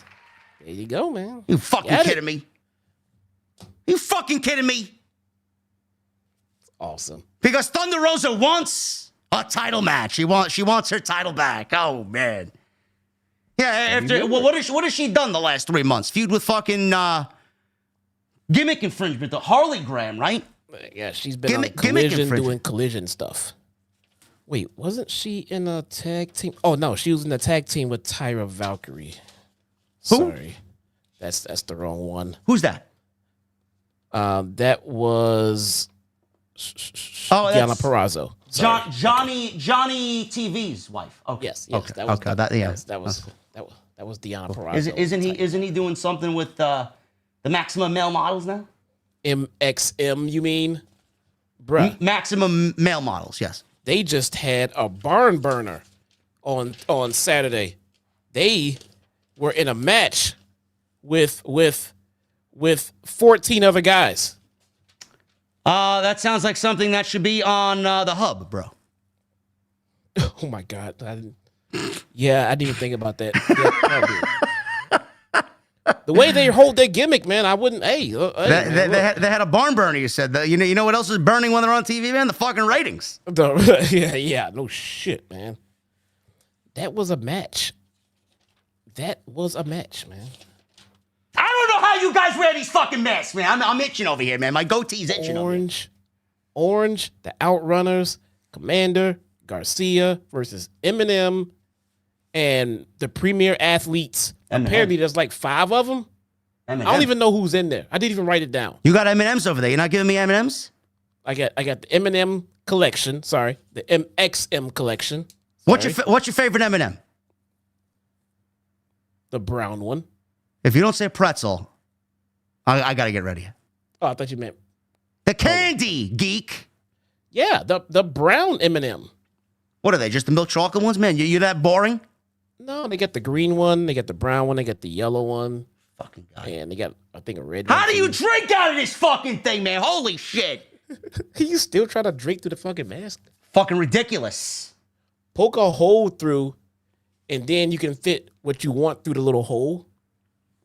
Listen, I don't need any fucking poking holes near my mouth area, okay? We'll get your mind out of the gutter, all right? Just put the hole in the mouth. No. Listen, man. Get Kyle Fletcher off the mind, okay? Oh, man. Bro, it's my first time when I saw that Kyle Fletcher porno fucking account. I went to Kyle Fletcher's actual account, and it was my first time hearing him say he was the proto star. Well, at a glance, it looked like porno star. Like, what the fuck is going on right now? I don't believe it. I don't believe it. I gotta get a straw. Yes, JB. I gotta get a straw, bro. Exactly how you gotta do it. Mariah May asks why Thunder Rosa wanted to become a wrestler while she was a social worker. Was it to make her family proud? A hero is just a dreamer who hasn't realized they are dreaming. May isn't the hero. She spent her entire career looking after herself, which has worked out pretty well for her. If May was here 4 years ago, Rosa wouldn't have even been hired. May accepts the Tijuana street fight and tells Rosa to bring her father. She'd love to end 2 generations of Rosas in one night. May questions if failure runs in the family, and she won't bring her own father to World's End as she doesn't want him to see what she'll do to Thunder Rosa. Fun fact, Thunder Rosa's son wrestles as well. There you go. We love Thunder Rosa. Yep. She may not like us, but... I mean, everybody loves us. What are you talking about, man? Really? Yeah, of course. JD's in the corner drinking old fashions. You got a fucking New Yorker Mexican over here fucking doing the show. And you got this fucking Chicago guy over here wearing a Santa hat. Yeah, they love us. Love us. What are you talking about? Everybody loves us. Tony Schiavone, who I don't love. Ricochet. I got no issues with Schiavone, man. Who? I don't know. I do. I think he's terrible. Tony Schiavone welcomed Ricochet to the ring ahead of his match with Will Ospreay this Saturday on Collision. Schiavone brings up the change of demeanor recently in his last match. Why don't we bring up the fact that when this guy comes out, there's nothing but fucking crickets? Ricochet said yes, but it didn't look good on him. Before he could say anything else, the Hurt Syndicate make their way out to the ring. Ricochet says, they all look good and collectively look great. Ricochet says to MVP, if they saw how he beat Commander and Brody King. And he said, yeah, so very sarcastically. And he said, maybe Shelton can have 6 points and he could have 6 points and maybe they can face each other in the finals. Ricochet said Ospreay will show him another side of him on Collision. MVP asked to see the business card he gave you. He says, you still got that business card I gave you. He said, yeah, I got it. Pulls it out. MVP rips it up right in front of him. And Bobby Lashley starts choking him, grabs him by the face. And the offer is now revoked to join the Hurt Syndicate. As Ricochet slowly walks out, saying he'll talk to them later. Sure thing, man. Nobody's going to be picking up the phone to fucking answer your text, man. Goodbye. They're going to leave you on red, bro. Get the fuck out of here. MVP and Lashley tell Benjamin good luck as his match is up next. I'm not going to lie. Ricochet here looked like a complete fucking cuck. And even if he was to join the Hurt Business or turn heel in general, we will look back on this and say to ourselves, this guy sucks. I think the damage has already been done. I'm sorry to be the bearer of bad news. That's how I feel. Unfortunately, yeah, man. It's not again, I don't understand what the plan is for Ricochet or how they treated him tonight is supposed to play into it, because it's just not a good look. I mean, they could have done everything that they're doing right now to Ricochet tonight, and it would have been fine if he was still a smiley baby face thinking he was doing the right thing and being a stand-up guy, and they treated him like this. It would make sense. But you've laid the seeds and the groundwork for this guy to go heel, and that's how he's been acting all night. He's acting like a dick. He's acting like a heel all night. And then he gets big staged by better heels than him. He looks like a fucking chump now. What are you supposed to do to capitalize on what you did to him tonight? What is the payoff going to be to make us say, oh, Now this justifies why that happened. That makes sense. No matter what you do, he can't go back to being a babyface. He looks like a fucking chump. And you made other heels look cooler than him. What are you going to do with him now?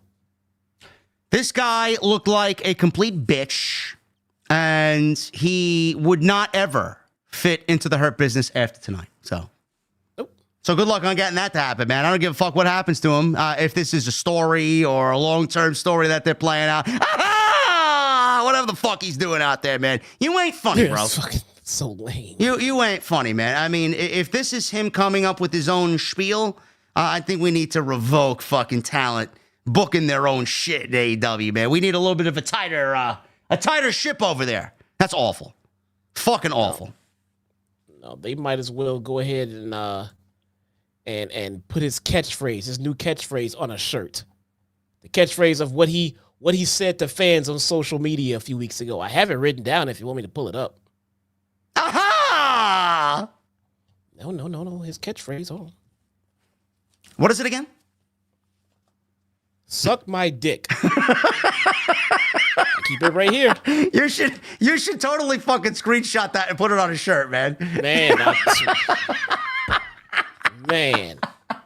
By Ricochet. Right there. God. His name. My God. He could not wait to get out of WWE. I may actually get that on a t-shirt, bro. I may put that on a t-shirt, man. Man. What a catchphrase. Great job. You know, this company would not be here without Ricochet. Absolutely not. Gee, I wonder why this segment went off as bad as it did tonight, man. I mean, the comments were made last week, and all of a sudden, look at it, man. Cucked out worse than fucking Miro when Lana cheated on him with Bobby Lashley on Monday Night Raw, man. Oh, my goodness. My God, man. What the fuck? I would not bring in Samantha Irving, man. I got a feeling she's going to be getting Bobby Lashley if she does, man. Knowing how Tony Khan operates, I won't be surprised. Don't do it. Shelton Benjamin. He went one-on-one with the Beast Mortos Continental Classic Blue League match. You know, I have to. I have to! Dad! The Beast Mortos was on Collision tonight.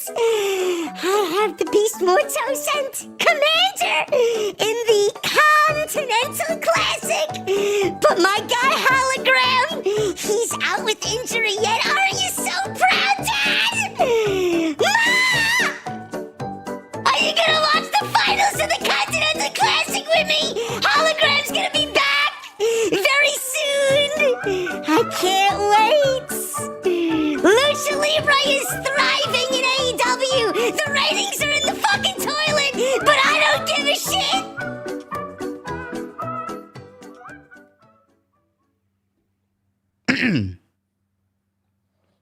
Yeah, there you go. Beast Mortos. I don't know, man. You know, listen, Beast Mortos, how many points does he have in this tournament, man? Does he have any points in this tournament? 0? Does he have 3 points? I don't think he's on 0. I think he has something.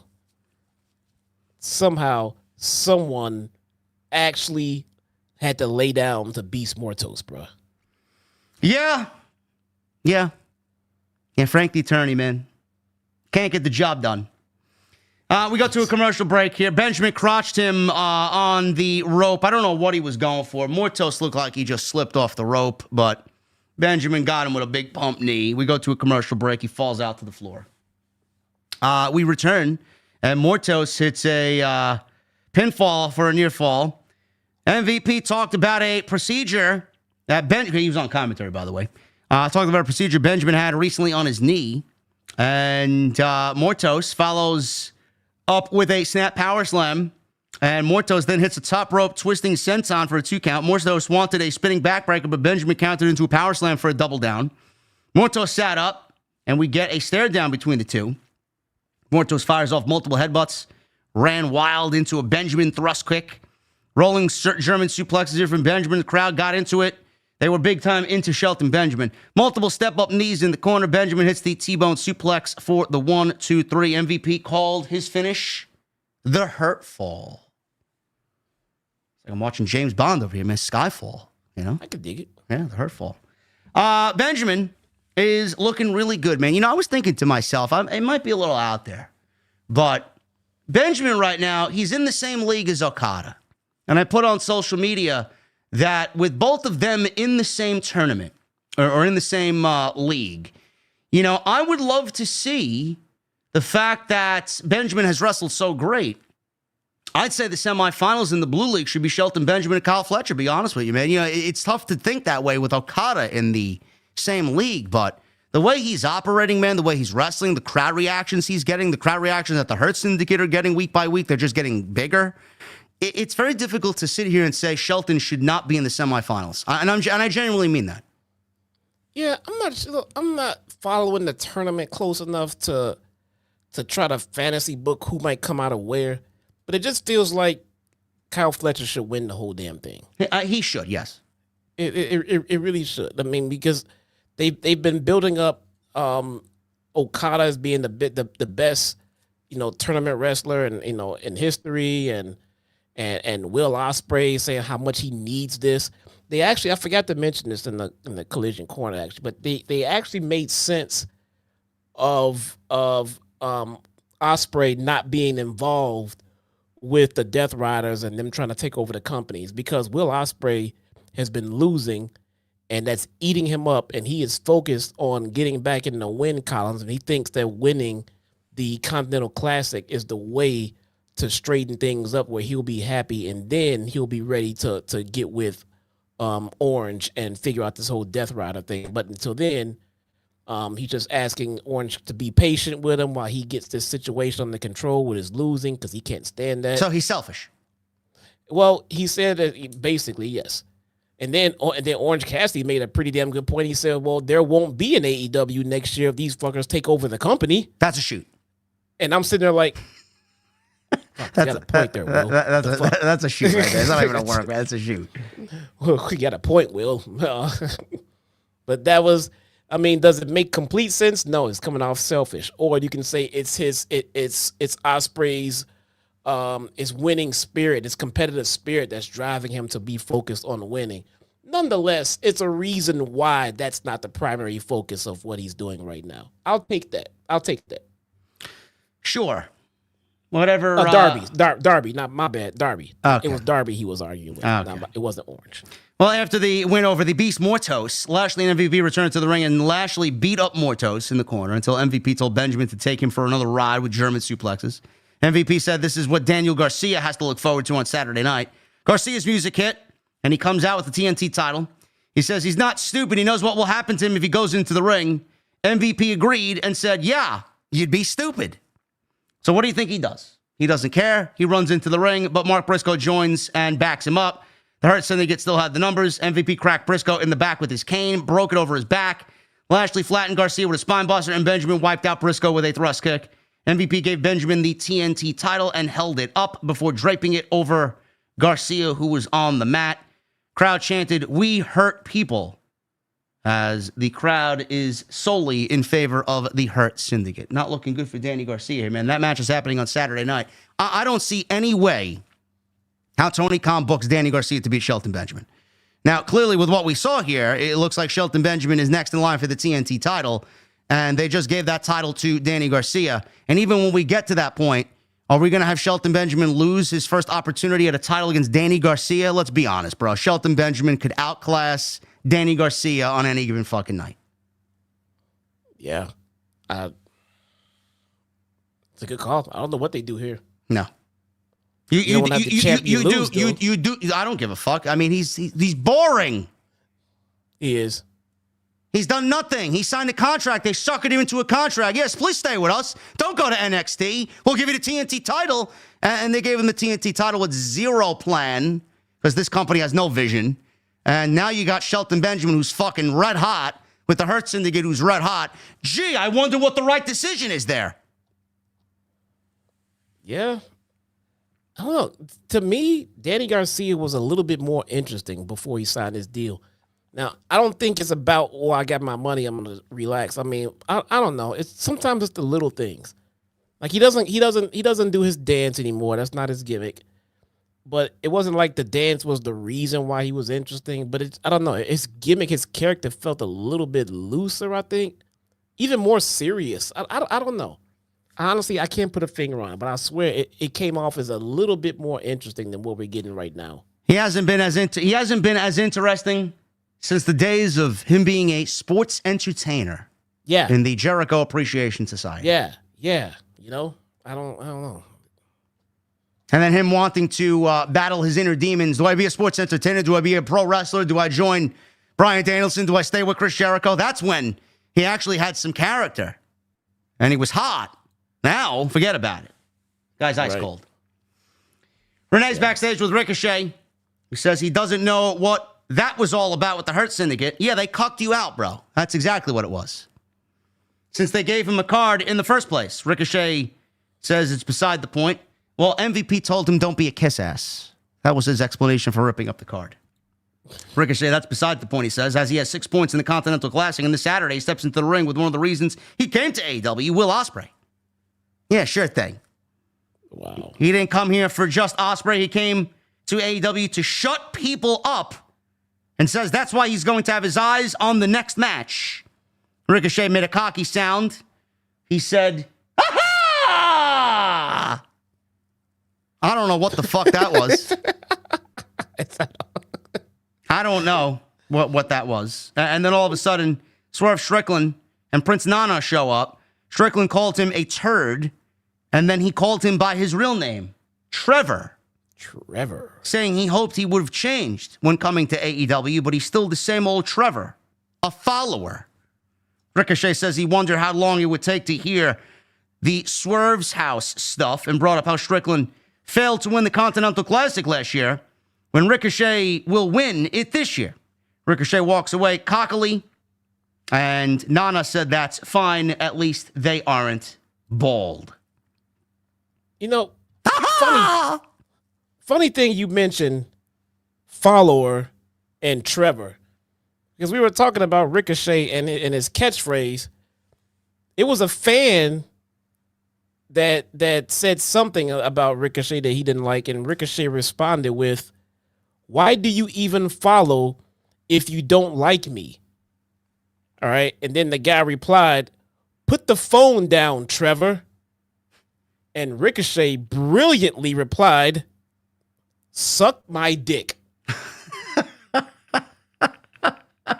I believe you, man. It's screenshotted in case he goes back and deletes them shits too. It's how far back was that, man? I got to put that on a t-shirt. November 4th. Okay. It's I guess he just had no comeback. Why do you follow me if you don't even like me? Well, he didn't have Trevor. He didn't have a comeback for Swerve. Swerve called him a turd. Suck my dick. He called him a turd. Was he wrong? I mean, if that suck my dick comment was to be used in any context, I mean, this would have been the perfect opportunity to use it. No? I mean, someone just called you a fucking turd, bro. Just throw it out there. Just have them bleep them shits, man. You said it. It's right here. He never even deleted it. And then this guy walked away like he was king shit. Ha-ha! Yeah. Ha-ha. Ridiculous. That was awesome. That was that was tweet of the year right here. Fucking Ricochet. What a joke, man. Fucking.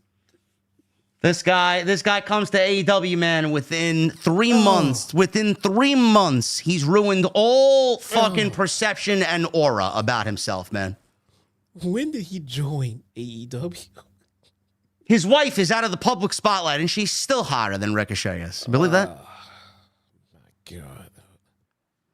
Tony Storm. You'll see Tony Storm in a segment called Portrait of a Rock Star with RJ City sitting in the hotel room, and Storm walks in shaking his hand. "Hi, I'm Tony Storm. Hi, nice to meet you. I'm Tony Storm." Like, RJ City's like, "Of course, I know who the fuck you are. Right? Fuck you talking about? I know who you are." Saying nice to meet him. Storm has always been about the grind on the indies, so she can't believe she's made it to AEW. Now, if you guys missed Collision, she actually got on the microphone after her match with Shazza McKenzie and said, "Tony Storm is all elite." No shit. Yes, we know she's all elite. She's been all elite for the last several years. No, she just joined, bro. What the fuck are you talking about? RJ brings up Storm being a 3-time women's champion, and Storm said it's a little early to be aiming that high, but maybe one day. Storm put over Saraya, Mercedes, and Mariah May. RJ asked all three names out loud. What do you think of when I think of, or when I say to you these names? She called Mercedes an icon. She called Mariah May, what's she called Mariah May? One of the greatest ever. Yeah. Unbeatable. Before RJ grew frustrated and asked, what about Timeless? Timeless! What about Timeless Tony Storm? Storm said it's Tony time and made RJ throw up the rock metal horns. This is what Tony time is about, man. Hugged him and then left. So that was it. That was Portrait of a Rockstar. That's where the segment came to a close. Now, we don't know where this is going, man. This is very intriguing stuff. I like this. It is not something that is going to be, carrying the brand. Oh, man, I got to tune in every single week and be fucking glued to my television because Tony Storm's going to be on the show. They seemingly are picking back up with the story and the level of investment that we saw with Timeless Tony Storm with this version, this Rockstar version of Tony Storm. We don't know where they're going with this. It could be the fact that she could have dementia, or she could be kind of going in and out of like consciousness. She doesn't know who she is. Like Mick Foley, one day he's Mankind. The next day he's Cactus Jack. The next day he's fucking Dude Love. We don't know if that's going to be similar to what we're seeing here. She's going to just dip in and out of the characters, or this is all a fucking troll, and she's playing up to Mariah May, and she is, I would say, playing the greatest role she's ever played to make Mariah look weak, and have Mariah go into Australia looking weak, and then boom, we see Timeless Tony Storm catching her off guard. I don't know how they're going to swing this, but I like what they're doing here. So basically, Mariah May beat Tony Storm into amnesia. Is that what you think it is? That she must have amnesia. Her gimmick cannot be to try to convince the whole roster that she just signed with the company. Of course, everyone still knows that.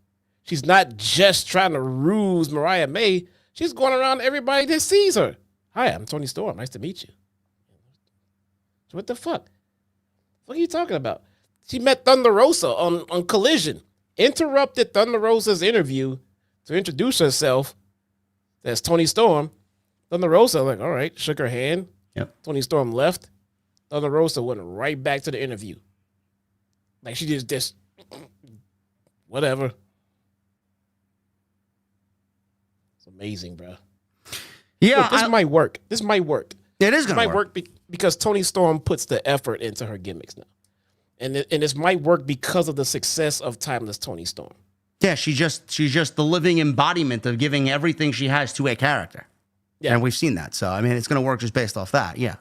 Yeah, this gimmick did not work originally because it was just a carryover from WWE and it was boring. And she reinvented herself and killed it with the absolute best gimmick of her entire career. And I don't think this is them going away from the best gimmick she's ever had. I think this is them giving it a little bit more life by injecting something different for a little while before they go back to it. So this might work out just fine. Amnesia. We'll see what's going on there, but I like it. Either that, it's either amnesia or she's playing the greatest acting role of her entire career. Yeah. Legitimately, she's just she doesn't have an amnesia, and she's just playing a different role, and she's going to go back to Timeless when we get to Grand Slam and take the title off of Mariah May. But it looks like they're going right back to Tony Storm. They want Tony Storm as the world champion, and I don't blame them for that because they really haven't done much of anything to build up anybody else. So why not? Let's go back to Tony Storm and make her a 4-time AEW Women's Champion. Yeah. Darby Allin. He went one-on-one with Will Ospreay in a Gold League Continental Classic match. I would say after what we got tonight, this was probably the second best match in the tournament outside Kyle Fletcher and Mark Briscoe. This was a great match. Easily the best match of the night. And we got holy shit chants before they even locked up. We got a high springing arm drag from Darby Allin. Ospreay flipped out to his feet. Ospreay kicked out of a roll-up. Allin sprung into a crossbody into a stalemate. Allin got a drop kick, corner charge, went up to the ropes. Ospreay leveled him to the floor. Crowd are on their feet. Ospreay missed a slingshot dive, and Allin was there for a charging low dive. Ospreay rolled to the apron. Allin went for a coffin drop, and Ospreay moved as Allin violently, and I mean violently, hit the edge of the ring as we go into a commercial break. And what I'm talking about, guys, whatever I say, whatever Jesse says, is not going to do this spot justice. Just imagine the edge of the ring, the corner of the ring, the apron. Darby jumps off backwards, and his fucking spine, the indentation of his back on the apron, the edge of the apron, coming off the top rope doing a coffin drop. Man, it's on social media. I'm sure you guys can find it. It's on X.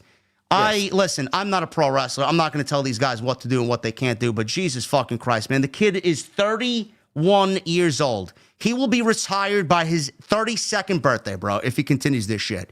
That was fucking ridiculous. I don't know how AEW condones this shit. I don't know why they let him go out there and do this type of shit. Producers aren't in charge of how the match is structured, saying, no, I don't think it's a good idea. Man, we don't need to do that tonight. It's just a regular Continental Gold League match.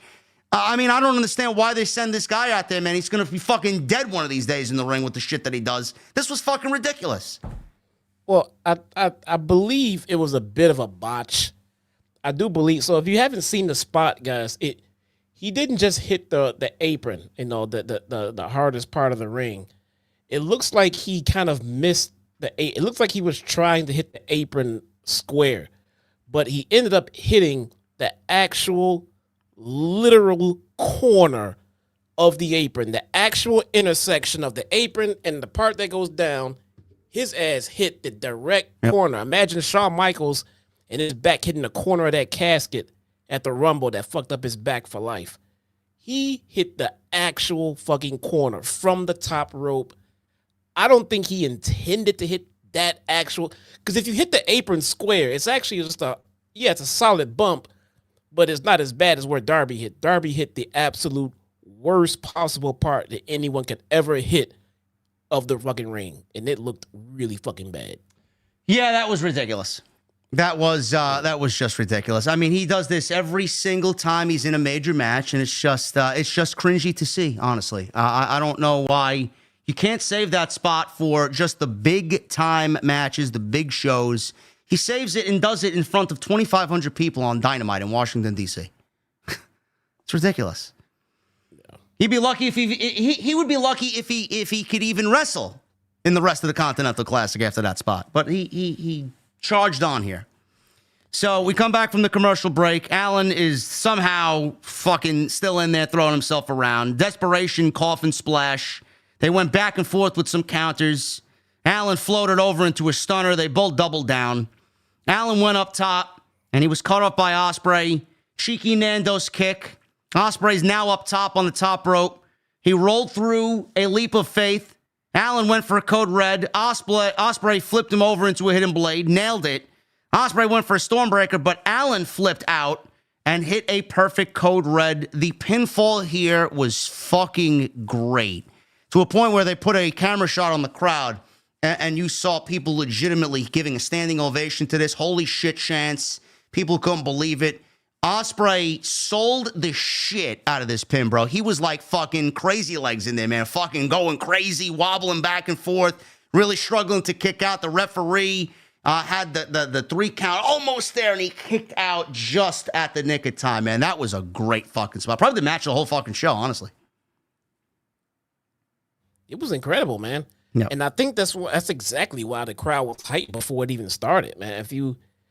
Just you get the main event, you get the ambiance of these guys never fucking wrestled before, and I was digging it. I'm not gonna lie, I was digging it to start. It was one of those matches where you look at it and say, how can this be a bad match ever? And it was not. It was fantastic, man. This was a great fucking TV match. My God, I'm telling you, man, guys like Darby. I think Darby is the. I used to say he's the future. I think he's more like the immediate future of AEW, man. The guy has For all the shit we give him, the guy has heart and soul and is not afraid to go out there and risk it all for the sake of a good match. And that's his strength. But like you said, that could be his downfall at the same time. But if you listen to Darby's story, if you're familiar with Darby's real life story, he's not ever going to be the one to take what he does for granted. And he loves living every minute like it's his last. And he shows that in every match that he does. So although I wish he would be more careful because I want to see him wrestle, for many, many, many more years. You gotta admire his enthusiasm for the sport, man. He loves his business. This is the same fucking guy that wants to climb Mount Everest and plant an AEW flag at the top of Mount Everest. That's the kind of guy you want working for your fucking company, man. True. I'm sure Tony Khan is jumping over fucking hurdles just to get him up there. Yeah, very much so.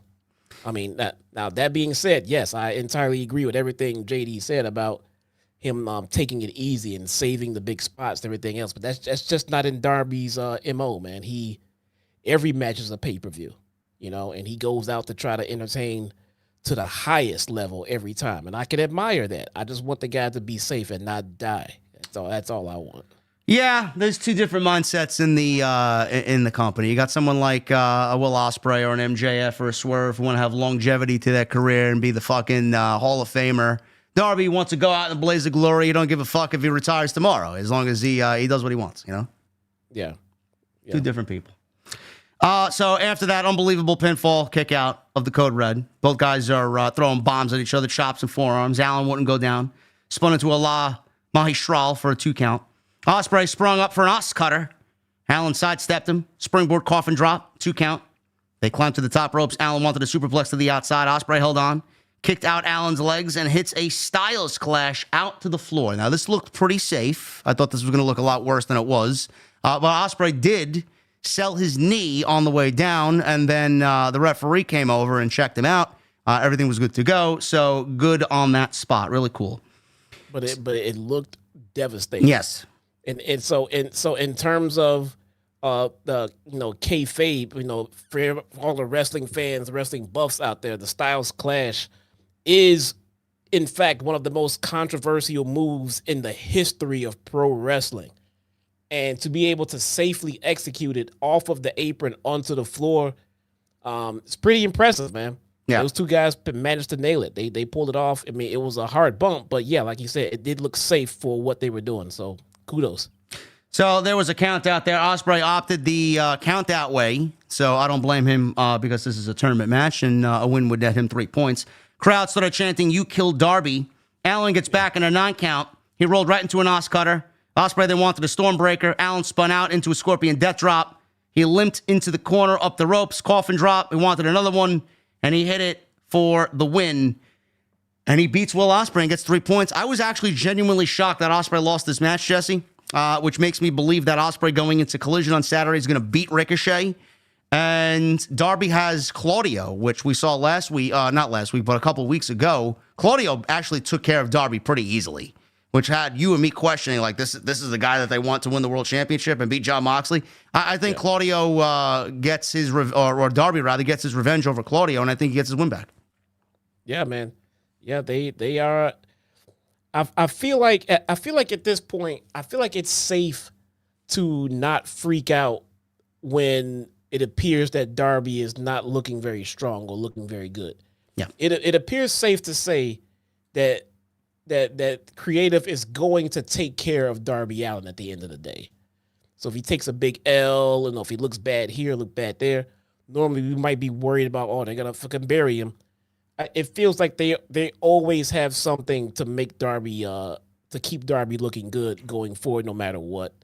So that's and knowing that, it's kind of I can palate a loss from Darby a lot easier. Seeing it from anyone else, you just start to worry if they're going to start burying this guy. I'm not happy with all the L's that Brody King is taking. And I know it's a tournament and big names have to lose. I just don't I don't like how they're booking him because I feel like this is a future main eventer for you right here. You got to keep him strong regardless.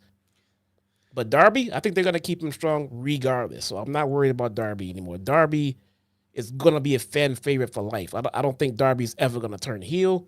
And I don't think Darby's ever going to be buried. Darby's is in a good position in AEW.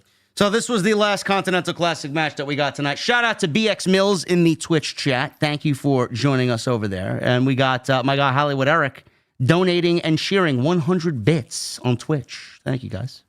Appreciate it. So the Continental Classic is shaping up like this. So right now, Claudio, Will Ospreay, Ricochet, and Darby Allin all have 6 points. Claudio wrestles Darby Allin on Saturday, and Will Ospreay wrestles Ricochet. So those are the Continental Classic matches. Brody King has 3 points, and Commander has a whopping 0, bro. Oh, man. Oh my God, Commander's going to win the tournament. How many does Hologram have? Hologram has infinite, bro. He's Yeah. Okay, good.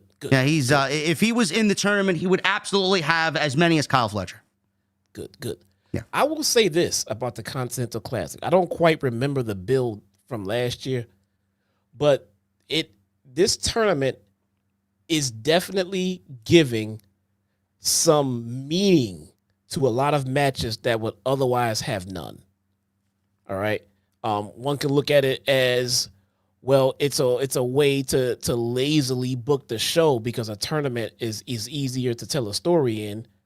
But at the same time, the tournament is here and it's picking up as far as the entertainment value of it. Because again, all wins and losses mean something. They made a count out into something that could be relevant.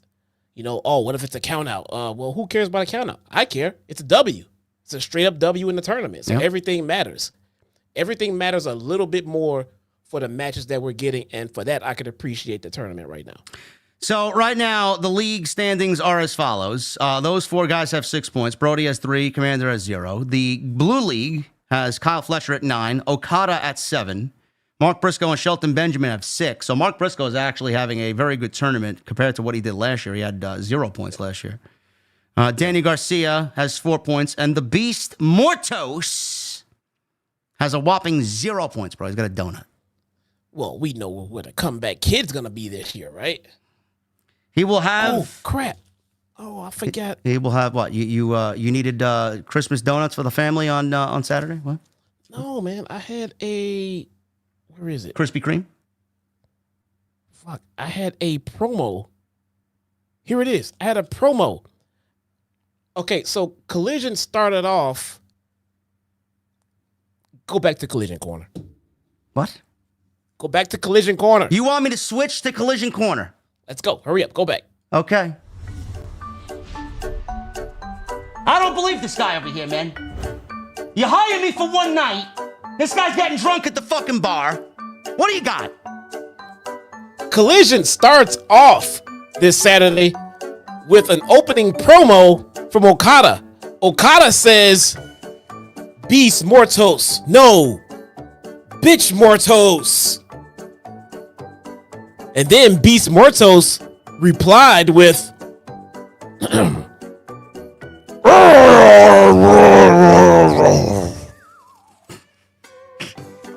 Ladies and gentlemen, that is your Collision Corner. Wait a minute, man. Is that what he said? I swear to God.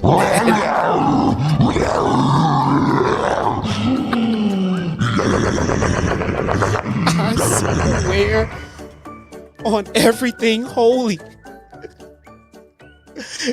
Okada came in, called them bitch mortos, and he replied, and listen, then he had man, a look. Listen, man, you can't be stealing Tama Tonga's gimmick, man. You can't be doing that. Bro, that's what he did. And then he had a look into the camera. He said, I don't know. True. Okay, so True story. You guys got 2 Collision Corners, man, for today. Okay. 2. What a bonus. All right, listen. The Continental Classic is shaping up on Rampage apparently tomorrow, man. Brody King is wrestling Commander on Friday. Oh, so Brody is gonna have 6 points, man. We're gonna have 5 of the 6 in the Gold League with all 6 points, man. So Christmas Collision from the Hammerstein Ballroom. Will Ospreay versus Ricochet. That will be a big match. Like Jesse said, that will have much meaning for the tournament because they're both tied at 6. I'm going Will Ospreay. I think Will Ospreay is going to win. Maybe I'll see. maybe I will record Collision Corner for you for Christmas, send it over to you, and then you can air it. Collision Corner? Yeah. Since I have the Christmas party next week, I can't make the live stream. Maybe I'll watch it, record it, and send. Yeah, and I could send do. Collision Corner to you. In your absence, I could do like a mini watch along, man. I'll just put myself in the corner, green screen myself into the corner while I watch you. There you go. There you go. And I'll like send it to you on OneDrive or something. I like it. Danny Garcia versus Shelton Benjamin. Shelton Benjamin's got to win. I'm sorry. Shelton Benjamin at that point would get 9 points, so he would be tied with Fletcher. Darby Allin versus Claudio in the Gold League match on Saturday. I'm going Darby. So Darby would have 9 points with Will Ospreay, if that's the case. And then Mark Briscoe versus Beast Mortos. Mark Briscoe would have 9 points. So we would have Mark Briscoe with 9 points. Kyle Fletcher's not wrestling this week. He's not wrestling until next week's Dynamite. So he would be tied with Fletcher. And Okada would be in third place, I guess. And then Will Ospreay and Darby Allin would be the leaders of their Gold League. Yeah. And by the way, guys, if you did not watch the Kyle Fletcher Mark Briscoe match from Collision, if nothing else, that match alone is worth going back to watch. That was a damn good match. Yeah, I'm still, listen, man, I'm going Will Ospreay and Ricochet 3 at the pay-per-view. And then I'm going Fletcher and Okada. Fletcher and Okada. And then I'm going Fletcher and Ospreay. Yeah, those are definitely good. Yeah. Those are definitely good picks. You know, maybe a little bit predictable, but I think in this case, predictable is the right thing to do. I will say I'm gonna stick to this Brody King thing, man. I think he should be either in the top or out of it with a damn good reason. I mean, come up. I know there's no interference, but come up with something, man. Main event. Yeah, Brody's he's a lost cause. Yeah. Main event here. We got the Death Riders. This whole fucking storyline is death. Jon Moxley, Pac, and Wheeler Useless with Marina Shafir and Claudio against Orange Cassidy, Switchblade Jay White, and Adam Hangman Page here. Can they coexist, pal? There you go. I was thinking that too. So Page demanded Moxley to start. When he saw Useless was starting, he opted out of it, and Cassidy started the match with Wheeler Yuta, and everybody universally picked up the remote control and changed the channel. Cassidy wiped out Pac, Yuta, on a dive before Moxley met him with a big chop right to the throat. He made a tag. Wanted a gotch pile driver, but Cassidy escaped into a beach break. White and Page both begged for the tag. Moxley pulls the tag, and Page made it. And then he ran wild. Page stalked Moxley for a little bit. Shafir stood in his path, allowing Useless to attack from behind. Back inside, Page leveled Yuta with a discus lariat, sent him into the corner. Then he demanded Moxley to make the tag. White made a blind tag, which Page got pissed off by, and he removed himself from the match and walked to the locker room. He just walked away. Moxley tried to attack from behind. White nearly got a Blade Runner. Moxley escaped, hits a pile driver, and we go into a commercial break. You know, the same pile driver that put both Randy Orton and Cody Rhodes in the hospital. Yeah, but Darby died on the ring apron, too. I mean, well, that was his own doing. Nobody did that to him. He did that to himself. He got up and finished the match. White managed to battle back after a commercial break. Cassidy still down. Pac cut off the momentum. Backbreaker, neck breaker off the ropes. Followed with some headbutts. And White sidestepped the dropkick. Turned Pac inside out with a lariat. Castagnoli ran some distraction here because he was not in the match. He was on the outside with Marina. Allowed Pac to bounce the German. And Moxley made the tag. White flattened him with a big suplex. And then Cassidy makes the tag. He did his little mock kicks there. Ramped him up. Moxley swung, missed lariat attempts with Cassidy spiking in with a spinning DDT. Useless came in. Blocked Stun Dog Millionaire into a German suplex. White came back with another suplex on Useless. As Cassidy hit Pac with a superplex. We go to the end of the match here.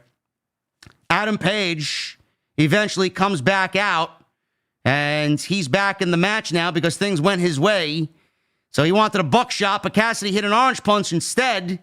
Yuta was in. Hey, the Stun Dog Millionaire. Page wanted a buckshot on Orange Cassidy because he stole his thunder on Moxley. He ducked, and Useless took the blow. Pack in. White took him out with a Blade Runner. Him and Page started arguing. Cassidy went to go join them.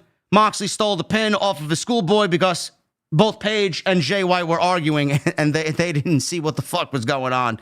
Commentary said that there was no one to blame but themselves, as they all wanted a chance at beating Jon Moxley tonight.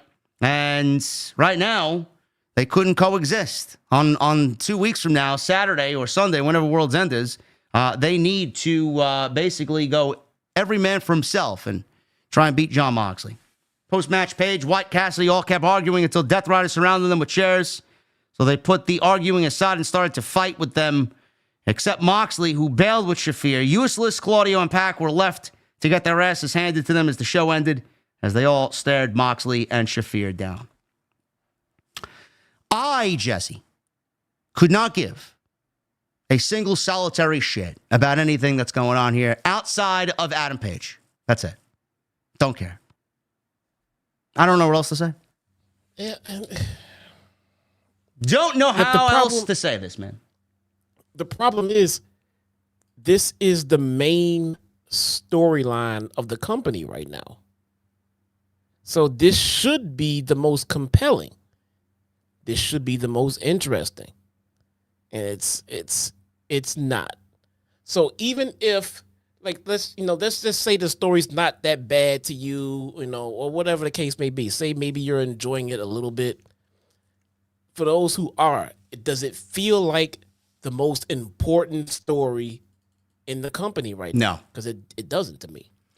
No, it doesn't. And, Jason Solomonster and I talked about this last night. I've been saying this for months. I'm sure he's been saying the same thing for months. He said it last night, uttered the same sentiment that most of the fucking people who are disenfranchised with this goddamn product are. There's not one single star in this fucking company that's going to help them turn things around. Jon Moxley is a 4-time AEW champion? He's not the transcending star that's going to turn things around. His storyline is not going to turn things around. There's not a single superstar in this entire group. Claudio's not a star. Pac's not a star. Useless is not a star. Marina Shafir hasn't said a fucking word since joining this group. She hasn't said anything. She hasn't wrestled a single match since joining this group. And who's more who's more over, Marina Shafir or Ricochet? Or Wheeler Useless? No, or Ricochet. Marina Shafir is more over. And she hasn't said a word. No, my point is, this is Jon Moxley's second title defense, and I don't give a fuck. How bad is that? How bad is that? He just won the title, and this is his second title defense, and this storyline has absolutely gone nowhere. No believability. They're doing shit just randomly for the sake of doing it. They're throwing chemical bleach on fucking Orange Cassidy. They've smuggled and kidnapped FTR and beat them up backstage behind a fucking garage door. They beat up the Dork Order, Action Andretti, and Top Flight.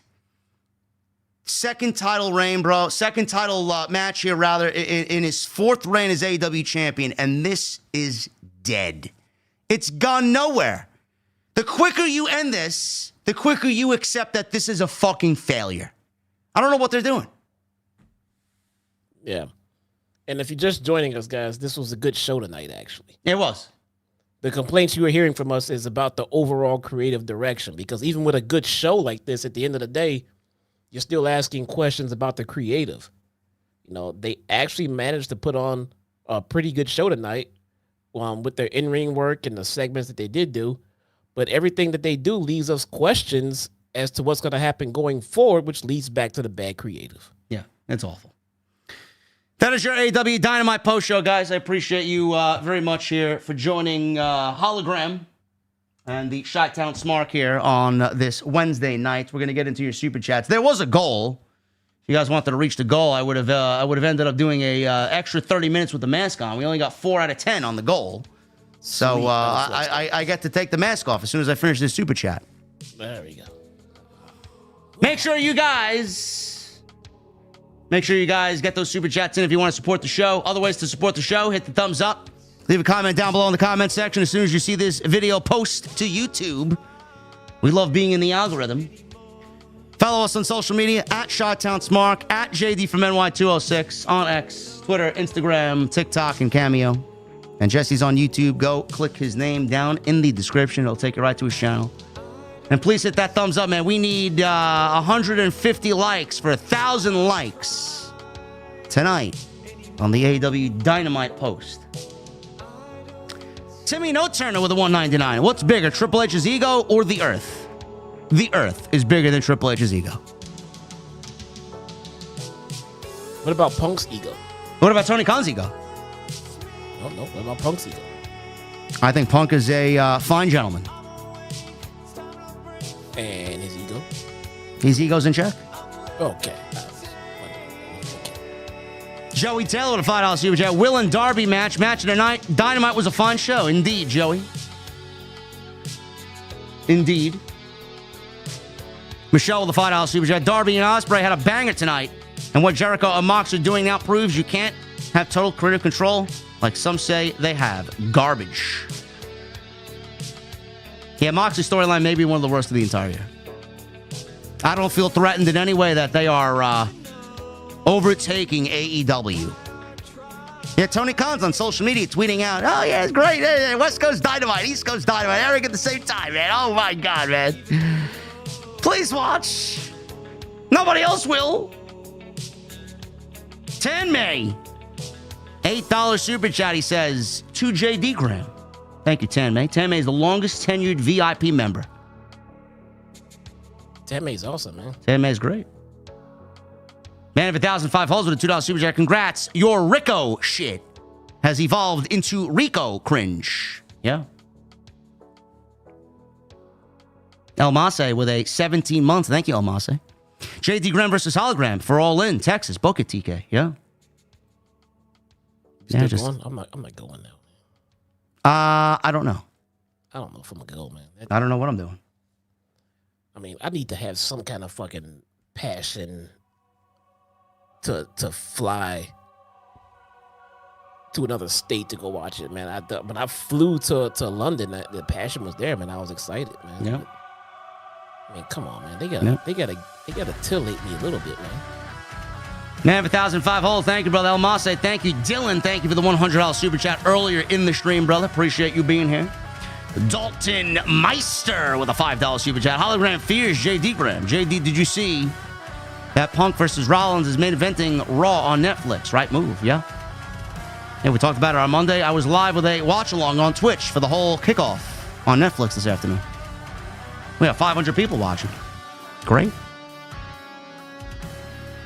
How is JD so full of emotion underneath the mask, says Rick Shaw. Because I'm a charismatic motherfucker, Rick Shaw. I'm an entertainer, bro. Like Ricochet? No, I got more charisma than Ricochet. Oh, come on. Nobody's got more. Come on, please. Yeah, I got more charisma than Ricochet. Oh. What are you texting me? Facial recognition on my iPhone don't work with this mask, bro? Yeah, I bet. No, don't even look at it. It's a something. That's a video from Twitter that I meant to send to my wife. Okay. Dalton, thank you. Boss Top Rich with a $1.99. Solid Monster and JD Christmas stream. No. No, I'm sure Jason is covering Dynamite on Wednesday next week. Maybe Jason has a family and a life. You think about that? I'm sure he does. Maybe. I'm sure he does. We love Jason. I'll see Jason on Friday. You will hear Jason and me on Friday on Trilla TV if you guys want to order hog. Oh, there we go. Ali with a 2. JD Graham, can I have your autograph? I'm a big fan. No, I don't sign autographs. I hate my fans. Yeah, there you go. David Thiering with a 100 and El Mase with a 100. Thank you, brothers. Appreciate you guys very much. Savvy Seed with 27 months. Cheers to 27 months, JD Graham. Bought tickets for the Hammerstein Dynamite taping during pre-sale and can't help but feel like I'll be underwhelmed once it's over. To be honest, Savvy Seed, Collision looks great, and I'm assuming that Dynamite is going to be good next week. It's at the Hammerstein, man. Just by the look alone, it's going to be a good show. It's going to be a good show, man. Yeah. It should be full of energy. Yeah. And they're taping them on 2 different nights, so it's not going to be the same crowd both nights, you know? They're doing one on Saturday, one on Sunday. That's a good move. Wait. Oh, it's Christmas. Okay. Yeah. Never mind. Like, wait, we're getting a tape show? It's fucking Christmas. Yeah. Absolutely. Yeah. Sidro with a $5 super chat. They say Jesus can walk on water, but Chuck Norris can swim in land. Chuck Norris was once bit by a venomous snake. 3 days later, the snake died. I've heard that. Yeah, me too. That's recycled material, Sidro. Yeah, come on, Sidro. Wrestling with respect. $9.99. What if Shane McMahon's debut at World's End helps Christian Cage cash in his title shot and then joins him as they plan into Shane not having a father figure? No. I'm sure Jesse would Shout out love to it. Wrestling with Respect. I just followed you back. I think Jesse would like that story. Shane McMahon coming to AEW to have a new father figure in Christian Cage. I'm so glad the Shane McMahon rumors have died down. Basic with a $9.99. Dynamite was good tonight. I think the mask is compromising JD. Spirit of Hologram is strong in the venue tonight. Yeah, it was a good show.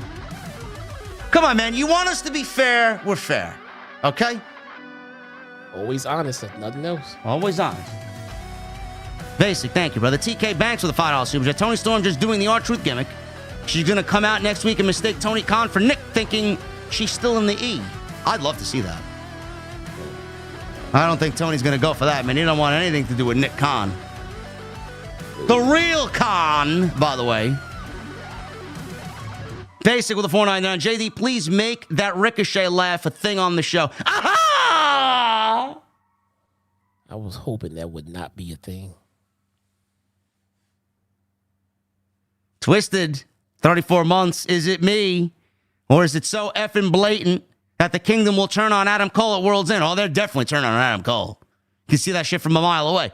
34 months support and still going. Keep up the good work. Hashtag OTS. Thank you, brother. Jason Parker, the $100 super chat. Thank you, man. Thank you for being here. Thank you to all the big bombs tonight. Trayvon with a 1 month. Thank you, brother. Ali Williams with a $4.99. The Ricochet burial felt like a McMahon written segment. It did. Now you know why we get Tony McMahon. Sidro with the $2 super chat. What do you call an obese alien? Extra cholesterol. Aha! Come on, Sidro. You get better than this, man. Come on. DX Strictures with 42 months. JD Graham is greater than any luchador out there. I agree. Fixes a bind with a $10 super chat. Jesse, I'm a Punk guy, so we've had our differences. But I will say JD could probably do an episode or two of TNT by himself. But you are indispensable for the Dynamite review. Always glad to see you. I appreciate you, man. I disagree. I don't think TNT is as good as it anywhere near as good it could be without Jason. No, I agree. I would never do TNT without Salamonster on a Tuesday night. And how much better of a show it is with Jason than it was previously. All right, man. Leagues. Maybe that's just me. Maybe that's just my personal opinion. Oh, man, I said it to just get a rise out of you, man. And I knew you would say something. Who else we got here, man? Scripps with a $5 super chat. Hey, JD Graham and Jesse Claus. This was a great show. And to top it all off, congrats to the OTS tribe for reaching the goal of 164,000 subscribers. Thank you, brother. Yeah, that's a good one. You know, at least, you know what it is, man? When we hit 164 and continue to hit our numbers, man, the views go along great with our channel. Always. You know, we're doing 30, 40, 50,000 views on these streams. But you go to other content creators, man, that have much larger platforms than me, and they're doing like 2,000, 3,000 views. It makes you wonder if they're buying bots, you know? I don't know. You gotta look at how long they've been here, too. They have people that subscribed years ago and that don't even use YouTube anymore. Or maybe they're just awful. Or maybe we should not bury others in our community. Yeah, Jesse has almost 8,000 subs. He gets just as many views as these other people doing their streams with the 200,000 subs. Which, by the way, why is there 160-something thousand subs here and like 7 on mine? The fuck are you guys doing? They have good taste. Subscribe to the channel. They have good taste, bro. That's why. If I don't get 50,000 subs by next week, no more Collision Corner. All right, goodbye. There. Captain Solo, man, I didn't mention names, bro. I didn't mention names, man. Don't start shit in the chat, bro. Come on now. Come on, man. Who we talking about, man? Sub. Cody! Aha! Captain Solo. I kid. I appreciate you all. Lady B with a $10 super chat. Cheers, boys. Can we talk about predictions for 2025 All in Texas? What are they leading to? Mostly asking as I'm thinking about buying a ticket.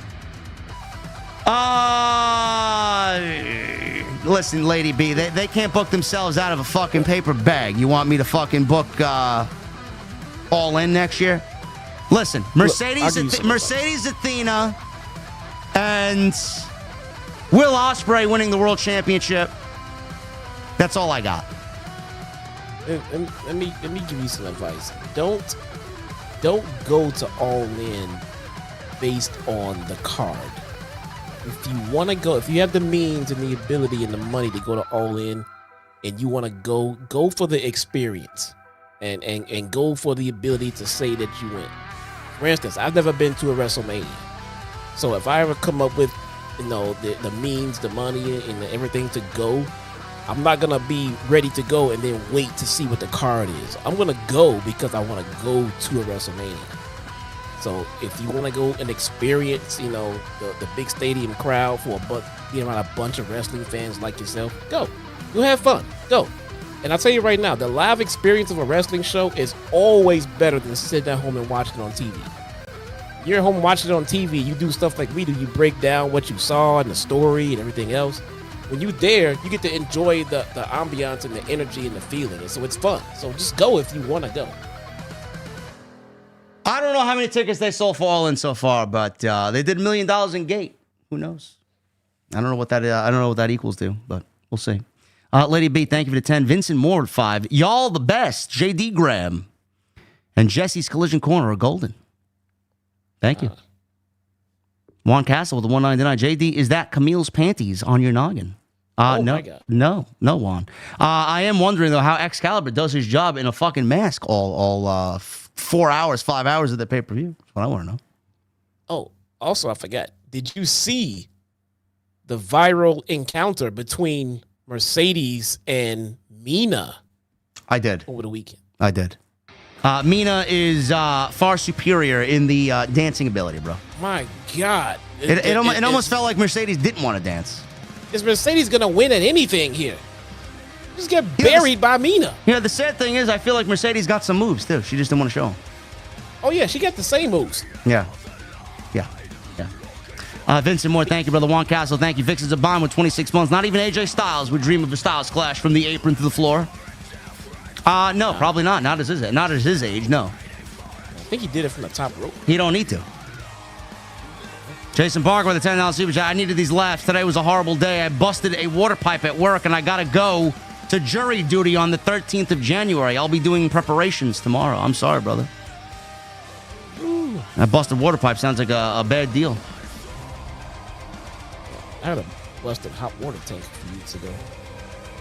Hey, no. Did you get it fixed? No, I had to get another one. Oh, boy. Yeah, man. Lazy girl with an $8.99. JD, you look more intimidating than the real hologram. Also, Camille has been blackballed. Check it out. Love you guys. Yeah, Camille's done. Even if Camille comes back and costs Mercedes the championship at some point, it's over. It's dead. Yeah. Camille. Hey, why don't we give Deonna Purrazzo that spot instead? Just saying. Lady B with a $10 super chat. My mom group don't let their kids watch AEW. Santa is not real promo is one of the reasons why. I'm curious about AEW's target demographic. Do they even care about a younger audience like WWE? Lady B, the answer is no. They only appeal to the sickos and the wackos. Lady B, you should be teaching your kids that what they see on wrestling and television is not real. So someone coming out and saying that Santa isn't real is just another part of the show that's not real. They're all lying and playing roles. Of course Santa's real. Don't let MJF lie to you. Yeah, plus it's MJF. He's always a dick. So yeah, that's his character. Basically, the 199 man hologram is super angry tonight, yeah? Now, you get me started on Jamie Hayter and the burial of Jamie Hayter, man. Anybody's going to get angry. Bro, I think Hologram's going to wind up on the pre-show when he returns, thanks to you, man. I know. Tony Brown with the 499. Merry Christmas, young fellas. I say that because I'm old enough to be your grandfather. Are you? Shout out to Tony Brown, man. Shout out to Tony Brown, man. I'm sure he enjoyed Mina's dancing. Oh, my goodness gracious. If you have not seen the viral moment, and by the way, you didn't hear commentary saying, this is a viral moment for New Japan. What a great moment for AEW. Yeah. It just naturally became a viral moment. Yeah. Organically. Yeah. It looked like it was all impromptu. Like they were supposed to have some kind of just meet in the ring, and then Mina just said, fuck this shit, man. And then Sasha was like, oh, okay, we're doing this. Well, let me do the CEO thing. Moles Bahoney says in the chat, JD, I hope you give this AEW a good, fair chance. It was a good show tonight. I guess he just joined. Moles Bahoney, we enjoyed the show, bro. And we did. And we critiqued it as normal, like it should be, because it's not perfect. Proof that we call it like we see it. Captain Solo at a $5 super chat. I show up late to the venue and I say to myself, what in the blue hell is going on here? When did Hologram replace JD? Today? Hostile takeover. Studio Beats with a Hologram showed up and said, this is not your show anymore. No. Studio Beats with a 499. JD Graham and Jesse, the two best in the fucking nation. Which one is worst? Germaphobe Dean or Death Rider Moxley? Germaphobe Dean. Germaphobe. Yeah. Captain Solo also sold a $5 super chat. Dean Ambrose needs to go back to Roman Reigns. He also says, hey guys, any update on Adam Copeland's recovery? I think he's good to go, brother. Just waiting for a time to bring him back. And to Jesse, how does a guy from Chicago develop such a hatred for CM Punk? Just curious. Guys, so I don't think a lot of guys really know the whole story with CM Punk. Now, I want to do a special on it, but nobody was a bigger Punk fan than me. The guy next to me knows that. And Punk grew up wrestling in my neighborhood. Literally. You can drive to the one of the places that Punk used to wrestle in down the street from my house. So I've always supported Punk and watched Punk in WWE, loved it. And when he left WWE, the way that he left, like a house on fucking fire, burn everything down, listen to the Colt Cabana podcast, I was all with Punk. And hey, WWE is known for burying people, and now we got a guy sticking up for the talent, trying to do what's right, and tired of taking the bullshit, and he sat at home, and hey, I support him, man. I hope he comes back. First dance in Chicago, at the United Center, I was right there. Right fucking there, man. Getting my fucking ice cream bar. Loved it. Shit didn't go right in AEW.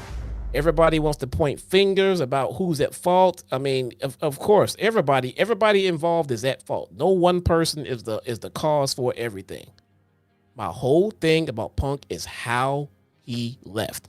I personally feel like he could have left more like Cody did. Why? Because he still has friends that work there. Because you want to support the wrestling business, and I don't care if you agree or not, this is an absolute fact, hate it or love it, but the wrestling business as a whole is better with the existence of AEW.